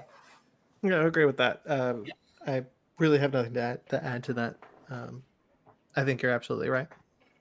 I'll talk about my biggest problem with the film, which is there's the part where they leak his texts, and in a mad dash to save face, they come up with a polyamory angle. I have several loved ones in my life who are polyamorous, and I didn't appreciate that the angle that they take and the way they handle it very much feeds into the societal norm that polyamory is just an excuse for cheating. Because of the way they present it, without any counterpoint, without any extra weight to it, it becomes just, this allows me to cheat. This allows me to sleep around rather than like what polyamory really is to people who are involved in polyamorous relationships. And that sucked. And it sucked because it also hurt the characters of the group around Max. When we get to the end of the movie, I kind of don't give a shit that Tara and the rest have turned against Max because they are just enablers. Like, they are not now good people. Because they did this one thing where all the evidence was made so overtly too much that they have now turned on Max, does not make them good people, does not make them doing the right thing. It just means that the meal ticket was over for hanging around with Max. And it was time to cut him loose because he was just going to drag them down. Their handling of that crisis where they rally, not only them, but specifically Tara, the girl he's dating at the time, who's supposed to be Drea's best friend, rallies to come up with the polyamory angle, even though she literally just learned he's been cheating on her. At least that's the implication. And she comes up with it and feeds it and gives it out in the same day without anything weighed against it. Makes it so that later when you get to the scene where Tara's trying to be there for Drea and like be supportive and say like, I left you this space and I feel bad and I got sucked into the social circle, rings hollow because like, you don't have that same balance of care for another person and do what you did in the same day of learning about those texts. Because it also means it happened to Drea. Like, it happened to her and it happened to Drea. She knows that because those texts are out there. She doesn't check on Drea then. She doesn't reach out. She doesn't take any... Like, they become more unlikable because of the way that whole situation plays out. And it makes me like, okay, I guess they're cool with them now, but what does that mean to me? I'm glad that they're not very featured in the epilogue of the film, although they have the moment at the party where they turn on Max. It's not like we see Eleanor and Drea going to hang out with them or something. I'm very glad of that because that would have felt really shitty. But that's like my biggest blight is that I think where I think characters are really well thought out for their motivations and who they are and complex, that kind of circle that surrounds Max, that's not his sister, pretty poorly etched out, pretty poorly handled. That's what I'm talking about. And it feels like they try to handle Tara with some nuance, but it doesn't work in light of the polyamory scene. Sure. I don't think that's the intention, though. I think the intention of the film is supposed to be like, this is what like a teenager's reading of polyamory is to save face. I don't disagree though. It didn't disrupt my enjoyment, I guess I should say. However, I think I took it as the movie was intending it to be, you know. No, explain. No, because the movie the movie wants you to like Tara and everyone in the part, and when they turn on Max, they want you to like those characters. They want you to be endeared. The movie wants you to be to turn around on those characters, and that's how that's how I took the film. Right? I was not thinking of the larger kind of what that scene was meant to what that scene inadvertently informs, because I don't think it was trying to I don't think the purpose of that scene is to make those characters forever unlikable. I think that's an accidental feature of how they handled it, and I didn't take it as and because of that I didn't take it as I didn't take it like you did, if that makes sense now. Sure, I get that. I think my problem with it really stems from I like films like this. I think if we're going to keep making films about topics that involve specifically it's not sexual assault, but like sexual abuse scandals. This is him leaking a private sexual video of her. Mm-hmm. And as Russ correctly points out later, Drea doing what she did also left all those girls vulnerable to everyone else because of the photos and videos that were in those texts, without thinking about them. But those things are so lightly touched on, and so cavalierly handled. I just think it's more important to recognize that there's the abuser and then there's the people that enable the abuser. And Max is only powerful because of that group around him as well. Max is done that day with those texts if that group doesn't help him. Mm-hmm. But they did.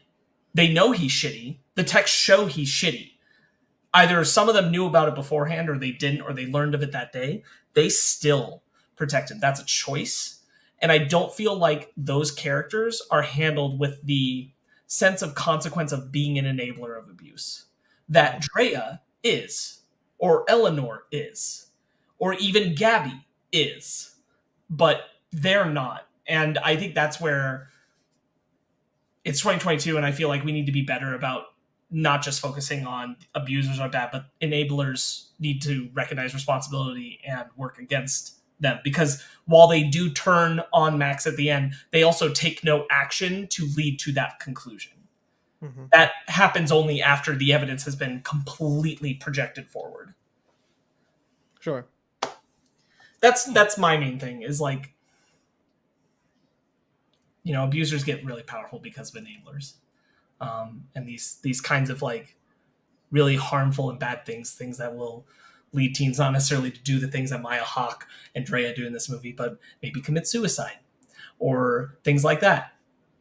When enablers bolster them, that's dangerous. And so the film kind of playing loosely with that concept is the part where that could have been done better. It's kind of the problem when you're making like a light comedy and you have something like this, you can't take it too seriously or else the movie. It's like when the car wreck happens. You think the movie's about to turn into a horror movie. That's true. But it doesn't. That's true. And it does need to stay into that comedy zone. But there are ways to not make a thesis statement on enablers and still reckon with these characters and the consequence of their involvement and their actions. And the film just isn't interested in doing that. Yeah. And I think that's an important puzzle piece to the extension of the story. The trauma that is enacted on Drea and Eleanor only happens because not just of the abusers that do these things to them, but also the enablers who are around those abusers. Drea is only that kind of person to Eleanor or in their history because of the people who pushed her to be, who enabled her to be.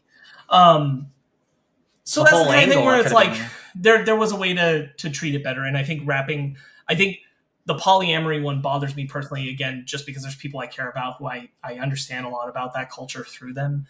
And I understand the prejudices that exist against it, because from an external perspective, without knowing people in it, it's very easy for our culture to interpret it as it is simply an excuse for sleeping around and not a serious engagement of separate relationships. It's just like the bisexual conversation, Brandon. Just like that. No, I understand. I think real quick, Brandon, my only problem that I think triggers me about that is because polyamory is not represented very often in young teen films. Almost never is it taken in with any kind of actual presence or tone. And it's kind of progressive in a sense to even include the word polyamory and the concept of it in this film. And like what they're pushing for, I think the thing about it is the framing of it from the group getting all the students on board. It feels like a gag. It feels like a scam. Yes. Yeah. When what they're saying isn't wrong. That is how people who are in polyamorous relationships are supposed to feel. Like, yeah, it's okay to be this kind of open as long as these are consenting parties.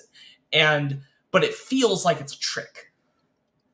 And that's why it just rubs me the wrong way in that, It's more like that a display. It becomes like a plot point. I don't want to live in the negative, so I'll leave it at that. Sarah Michelle Gellar's in this movie. Yeah. Mhm. She's what's the movie where Lisa Kudrow plays like a Easy A. Easy A. I felt like Easy A. In this movie. It did feel like Easy A. I found it the same thing. Man, maybe the most needle drops in a movie I've heard in my entire life. Every 2 minutes, there's a new song playing in this movie. It's always all over the place. And all over the place. Either half the track is from 10 Things I Hate About You, or it's modern pop that I don't like. I just found it very interesting that, like, you know, teen movies had a lot of, like, you know, like music in it, but like, man, this was like Suicide Squad levels of, like, not bad music, but like every 2 minutes there's a new song playing, and I'm like, guys, can we just live in people talking for a minute, please? You don't need to have Joan Jett playing in every single teen movie. I'm still processing a lot of what you said, Sparks. I'm sorry. You threw me so far away from the movie and into a much deeper conversation that I was not prepared to have. That I'm trying to reel back into the movie. I'm sorry. I'm sorry. We can't be getting too real on Do Revenge. No, it's fair. It's a very particular bug that got under my skin. Nah, bro. I think what Do Revenge does very well is Eleanor and Drea as characters, the kind of back and forth of who is really our protagonist. Mhm.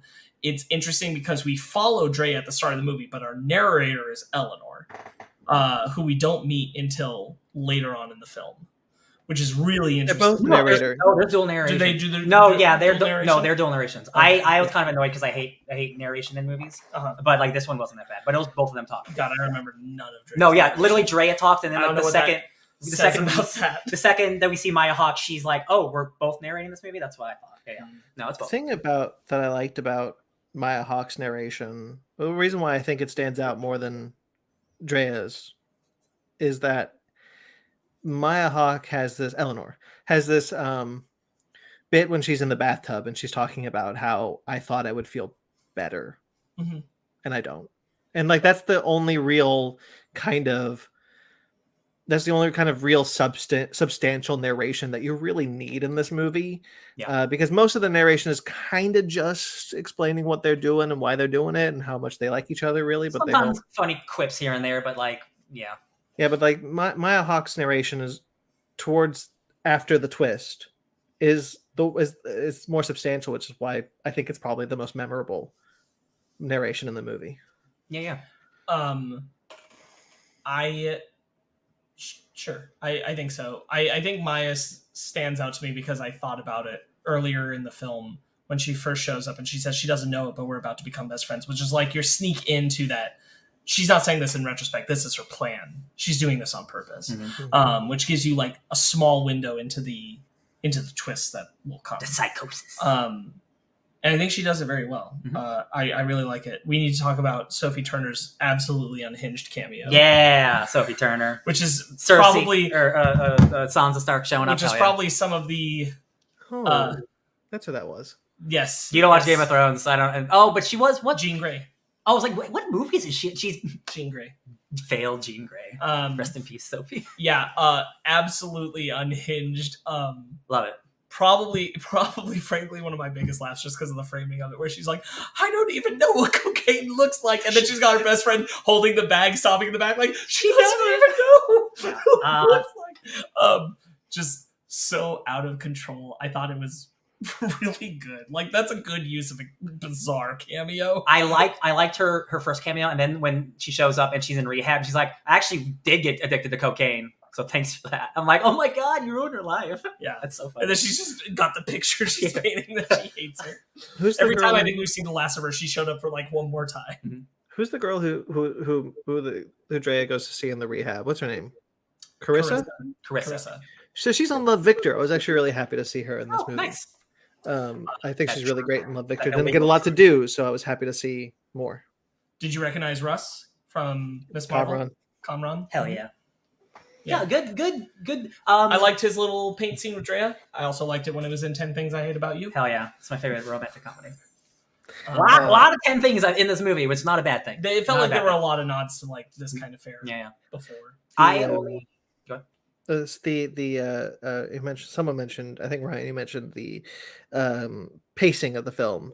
And I think once the movie gets about halfway through the second act and hasn't gotten to the twist yet, yes, the movie slows down. There's a very specific slowdown that this movie takes. And I don't think it should. I actually think it probably should tighten that up and get to the twist faster. We make it a tighter movie.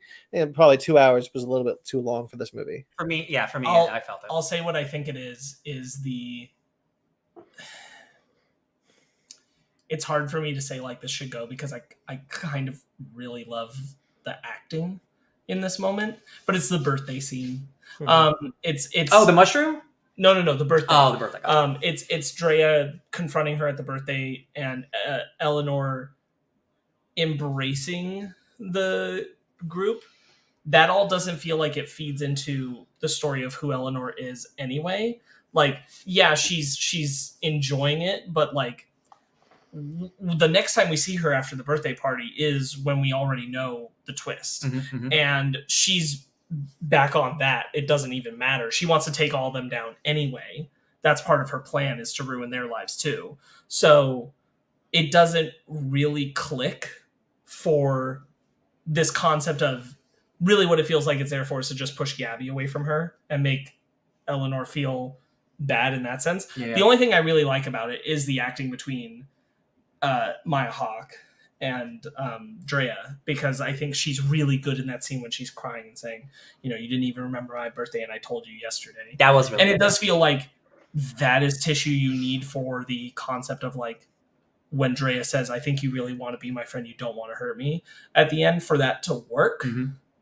Kind of feels like it needs that emotionally, but otherwise like the birthday party like whole segment feels like it just slows down from getting to the twist. Yeah, because you have the idea that like after that scene you get the idea like I actually was going to drop this whole thing because I thought she had changed, but then it turns out she didn't. Like, well, the thing about the movie that I quite liked was how it dove into narcissism. I think it actually does have quite an interesting look. Not really anything to say because what's there to say, but like a kind of an interesting look at narcissistic people, and how we're basically following one as our main character, and we're not cued into how narcissistic she is until she has that. Really, until she tells Kamran to go down on her while she's looking at the thing. Like that's kind of when we really get the sense of like, oh, she doesn't give a shit at all. She is like laser focused on destroying revenge. Her friends. Right. I thought that was pretty interesting. I liked that aspect of the movie quite a bit. Yeah, I think that's true. Like you get glimpses, and this is kind of what I was talking about. Like what's interesting about the movie is like you don't really get a sense fully of how bad Drea is. Mm-hmm. You get glimpses, but also you believe she's been wrong. So it's like there's all these levels to it. And it's like shitty people can be hurt by shitty people and also hurt other people. Yeah. And Drea lives in that space. I think the movie's greatest success is that the goal of the film and the goal of our main characters feels achieved by Drea and Eleanor having it out at the bonfire. regardless of the getting revenge on Max part. Mhm. It's satisfying to have getting revenge on Cherry Max on top. because he's a piece of shit. So it's satisfying to see him absolutely destroyed at the end. But it doesn't feel like it's the goal of the film at that point. Yeah. The goal of the film was recognizing for both of the characters that neither of them want to be consumed in their hate. They actually just want to genuinely care about each other because they already did. And they don't want to continue to hurt each other because of their past pain, but move forward from it together. Revenge has And that's consumed them. rare that stays the message. Yeah. Usually it'll still just be about Max, whatever his last name is, must die. That same John kind of Tucker must concept. die? Yes. Yeah. Rather than about their friendship being repaired and the old wounds being healed over. And Right. that's the movie's great success, I think. Yeah. I was actually surprised that when like the turn for the movie really is when and kind of that messaging is when Drea tells everyone that who Eleanor was at that summer Nosy camp. Nosy Nora. And so like she as soon as Eleanor leaves, Drea goes right after her. She's like, shit, My bad. I didn't want to do this. I don't know why I did this. This was awful. I want to be your friend, and I think you want to be my friend too. And it works because you've seen Drea do this to other people. Sophie Turner, Allegra at the beginning of the film. You've seen her do that to other people, but this is the first time where you feel like she's doing it, and she's critically thinking about herself and why she's doing it. And when she watches Nora be hurt by it and leave the room, she feels that pain, which she just hasn't been connected enough to a person to feel in a long time. And that motivating her to say, like, I really don't want to do any of this anymore. Works. I think that's a hard landing to get, and they do land that plane. Obviously we're familiar with Maya Hawke because of like Stranger Things and other things, but like I'm not really familiar with Camila Mendes, except she's from Riverdale. I know she's one of the ladies on Riverdale. I think she's awesome. I really like her in this movie. Yeah. She plays like a bitch very well. I can see why she's Veronica and or Betty. She's one of those characters. she's Veronica. She's the bitch you want, sure. Yeah. She feels complicated at the same time. Yeah. Like she's rich. She's not just it's reductive, but she's not just Regina George Yeah. from Mean Girls. There's more going on under that surface. Absolutely, yeah. I think she's excellent. Whenever the chemistry between her and Maya Hawke is really great. I kind of honestly I found myself a lot of time wanting to live in that chemistry. Regardless of the story, when the twist happens and it turns out that Maya Hawke was kind of the instigator of this whole thing, well, not the sex tape, but like the she wants revenge on Drea. Like the idea of like I was sad because I was like, oh, I'm not going to live in this chemistry any longer because that's just not what the movie is going to be. And I think that's a testament to how good their chemistry is, how electrifying it is when they are together, being together, just the two of them. It's very compelling. And I think that Camila Mendes is fantastic and a bona fide star. Like she needs hundreds more movies. Like I'm very excited for her career. I was always excited for Maya Hawke because I love her from Stranger Things and I always wanted to see more of her. But now like both these women are wonderful and deserve all the luck in the world to get so many great careers. Yeah. The mushroom party scene. Very definitely the funniest scene for me in the movie. Because like I was like, the second we find out there's a bunch of mushrooms, like we're about to have a giant mushroom like party scene, because like that's all I could want from this movie, and they did it, and it's really funny. I thought we were gonna cut away. I really like when they go and find the mushrooms for the first time, and they're talking about different ways that they kind of want Sarah Michelle Gellar's headmaster to punish them. Yes, like I want her to bury my body in the woods and then lead the search party. Yeah, that was really good. Like weird step on me, senpai energy. Yeah. This movie, like I didn't realize it was rated R, and like it's not explicitly rated R, but every once in a while, yeah, they'll say like, I was sitting on a towel. I was like, what? Or they say the C word a couple times, and I'm like, oh right, this is for adults, right? There's the bit and when they're during the mushroom party and they're trying to get like they're trying to get the messages, and she's like, did they do good revenge, mommy? And I was like, oh, this is spicy. Yeah. I was like, are you on mushrooms? Yeah, are you? Yeah.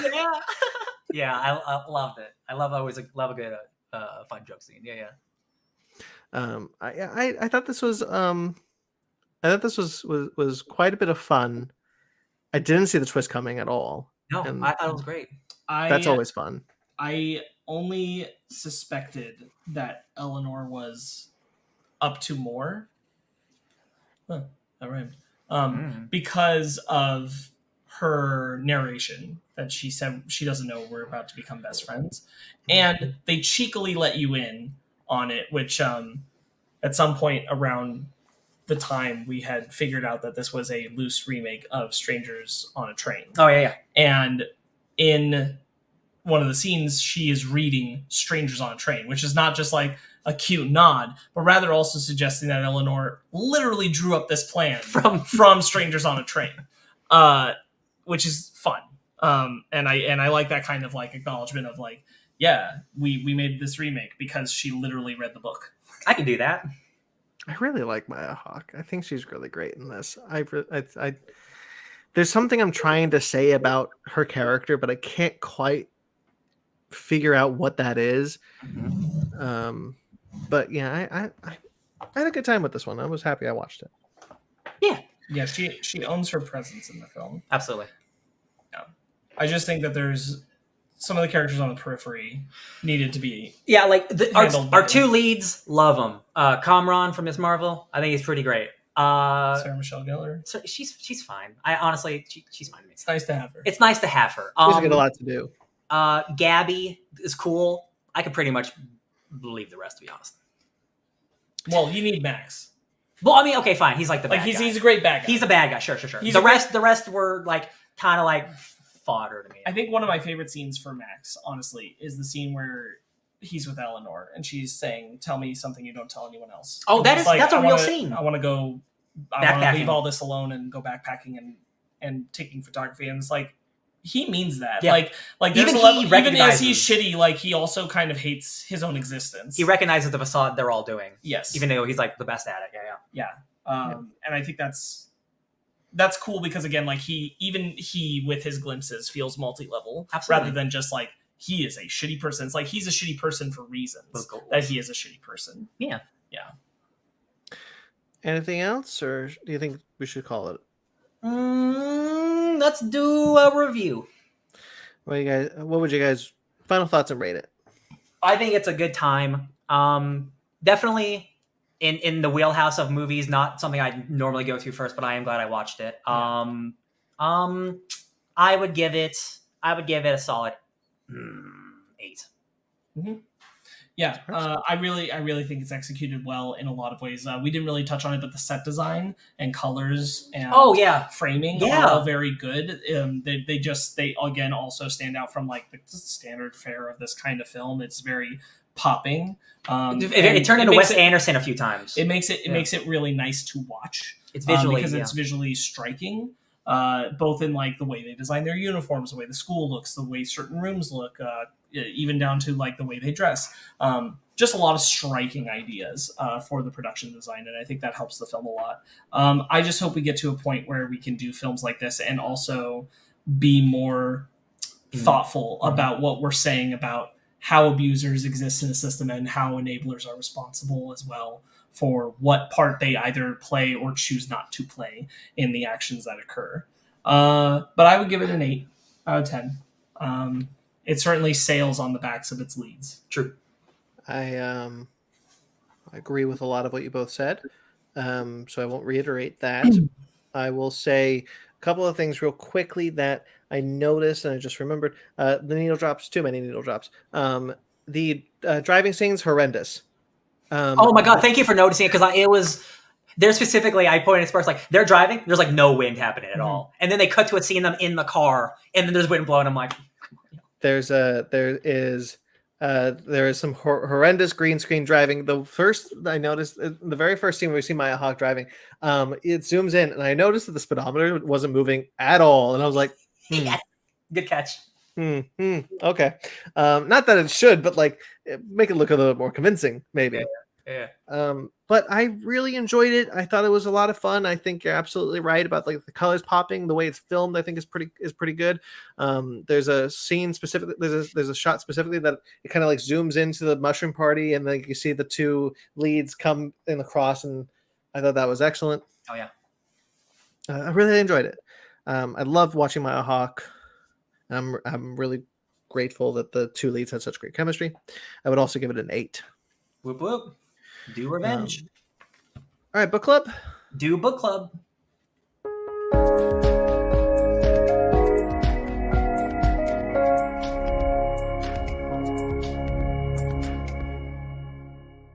They just didn't.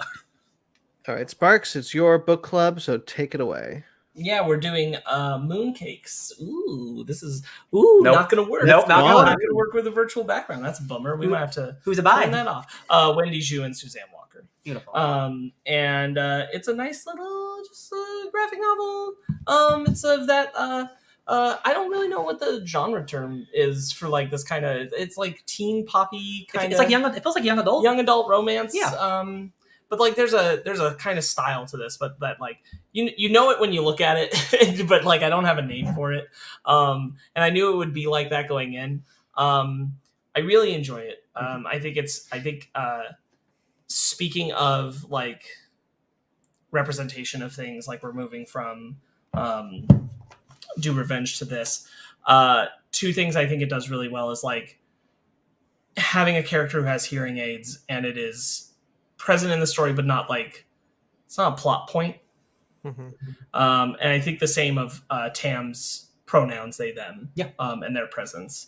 And like it feels like the amount of like in-world existence and fleshing out of the character without feeling like it was driven by like some point in the plot was going to revolve around this detail. Yeah.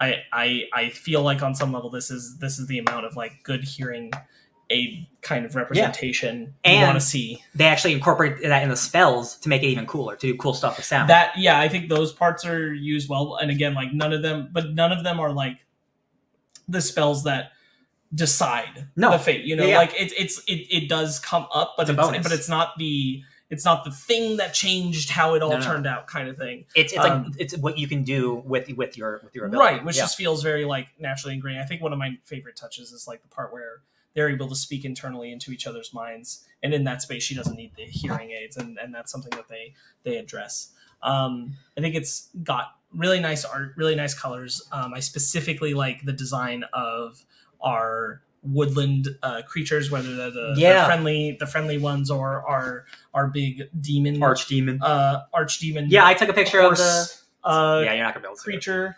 See, how's that gonna work? Is that gonna work? You son of a bitch. Maybe we could turn off virtual background, but yeah, it's okay. Yeah, man. Yeah, Tam and Nova, the romance of the story. I had a really good time. This it reminded me of like a Pixar movie, you know, after seeing like Turning Red, I'm like, this is a story about a girl falling in love with her family, dealing with like family stuff, and I'm like, it's so charming, it's so like bubbly and light, but like.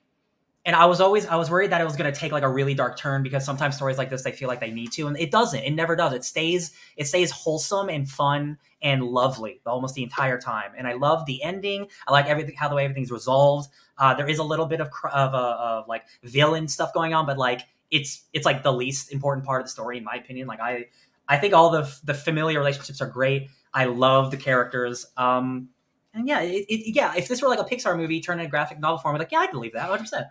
I think one of the things they do really well is like the informing on Tam's background through slowly unfolding like the stepdad thing. Yeah, ends up being and that like it's shitty because specifically of why he was with her mom and like for the werewolf stuff, and like clearly like there's a conservative slant to him because he does not like Tam being with Nova, and like this very like disapproving of their entire vibe.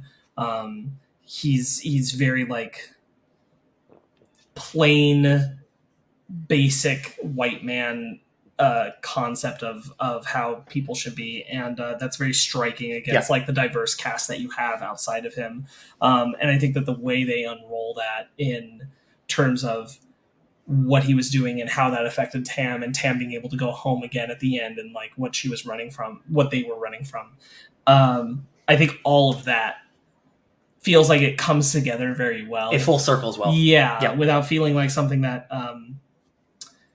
was shoehorned in at the end. I feel like you got just the right amount of bits that led to it. So I really like that. The mooncake dinner scene, the part that specifically features mooncakes, where we learn that Nova's parents are dead and they can come back for meals. Love it. The kind of subtle idea that when they're at the table they actually take corporeal form again. I thought that was a nice additional like informing on Nova without like, again, not overbearing the plot with the idea of that informing on who she is. It's present, it is a part of who she is, but it's not her defining trait is dead parents. It's not that. And I really like that. Oh, I was trying to find it, but there's a great thing where like there's a lot of great like puns, either they're dad puns or wolf puns. But there's a great pun where the ghost dad, because like he overhears Tam like making like a pun. He's like, he says you have the line. I don't think I have. I don't think I have. But it's like he makes like a ghost dad pun, and she's like, you're cool, you're all right. Before that, I do have the one with Tam and Nova where Nova is talking about seeing her parents again, and Tam's like, "Woof, I'll bet that's tough." And then Nova's like, "Did you just woof?" And Tam's like, "Well, I mean, family stuff can be rough." Brandon, I want you to speak real quick before I bring some stuff up. Just call me Ben tonight because I don't have a lot to say about this comic. I'm not as hot on it as you guys are. That's not to say I didn't like it. I didn't dislike it. I liked it. I just don't really have a lot. There wasn't a lot that I gleaned from it to pick out to kind of enjoy a larger discussion about it. No worries. Let's see. I love that the grandmas are always. Oh, this wasn't grandmas, but everyone's always making jokes about how they're like always making out or something. And it's like, maybe the nanas are right. Maybe we need to experiment. Yeah, I think you guys should definitely experiment. Oh my god. There's a couple of those. Let me find the other one. I have it right here. Hold on. Oh yeah. If you two can keep from mooing over each other long enough to work, Nana, please. I love it. I love like the anime inspired look. I like the presence of the grandmas. I think that's all done very well. We have to talk about Cousin Terry, who accidentally turned his head into the head of a pigeon. Oh my god, but he can still talk, but he doesn't. But he can still talk. But we don't know that. But they don't know that until long after the dinner. God. I picture like when he finally walks in and he says, "Hey, lovebirds." I always picture it like, "Hey, lovebirds," and they're like, "Oh my god!" He's like, "My family's leaving. If you want to say goodbye," because I like picturing that kind of voice coming out of a pigeon. The brother from Everybody Loves Raymond, that guy. Yeah, Brad Garrett. Brad Garrett. Yeah, that's what I imagine. Yeah, that's pretty good. So like, there's a plot of there's an archdemon in the forest that it's Tam, right? Tam brought it. Yeah. And then like the family gets involved and they gotta banish an archdemon, but it's pretty hard and they need wolf magic, but they don't know anything about wolf magic, so they gotta discover it and learn it and make out a bunch. They eventually she gets possessed. And it ends up being okay. It ends up being just okay. And I love that. I love that, again, nobody had to die. Yeah. Nobody has to get murdered. I do like that Tam gets in there and like it's specifically because the implication it feels like is because they did the sharing mind magic stuff before that allows Tam to connect to the wolf spirit and embrace and move forward and help release it and free it because of that kind of connection and love that she had with Nova earlier. I think their story works very well. I like a lot of the coloring, especially when we are in the zone of their minds and speaking to each other. I think that's really good. She knocks over the villain of the story, and she's like, "That's right, run back to your little wolf friend." She's like, "I will, and I'm gonna make out with them all the time." That felt, yeah, love that. It's pretty goofy. This is like it's really hard to see because of everything, but like it's some of the most interesting paneling. Not gonna work. But it's the one where like you get like Tam's recounting of the story of the ritual and stuff, and they like show the ritual reflected in Tam's eye. Some of the best paneling art I think they have in the whole story. Tam takes out her hearing aids when she's flying. Nova takes out her earrings, and then it's like, "Wait, you fly without them?" "Yeah, I can't hear anything with the wind." And then her friend starts crying. Great, cool. No. I do like the presence of Tatiana. I do think that's fun. Yeah. I will say I do have like one major negative, and it's just like Tam going out to be like, "I'll get rid of the demon by myself," is like, I wish there been like any other thing to like lure her out there or something other than her like Gotta do it myself. having to be like overconfident and all that. And like they made it very clear that like your best chances are in the morning for this particular kind of spell. You need to be rested. Like there's just no good foundation for why Tam wouldn't trust them on that. Yeah. And why they had to be like, I just gotta go for it right now. I don't especially think that because part, like they brought it here and couldn't deal with and it. to have Nova's support and the Nana's support, and it's like that just didn't work for me. I was like, this feels very like cheap. We need to get this Tam kidnapped. Here's the easiest, quickest way. And I'm like, it just didn't work with who Tam's character was written to be up to that point to me. I feel like we could have done something that had Mrs. C like lure her out or trick her or something. I can't get her just being like, I'm gonna deal with this myself. And I'm like, oh Tam, you big dummy. Like you can't. And you should know. Like that's the only part that like really just didn't work for me. I was like, that felt too stupid. You guys haven't mentioned that there's pretty much a cat in every frame, and you find out there's actually just 3 cats around that area. Love the cats. Big fan of cats. I love when the cats get together and get Nova. You get like just a page or two of just cats rallying. Big fan of that. Yeah. This was a fun, brisky, light fun read. Like again, I reading this, I was like, man, I see this being a Pixar movie.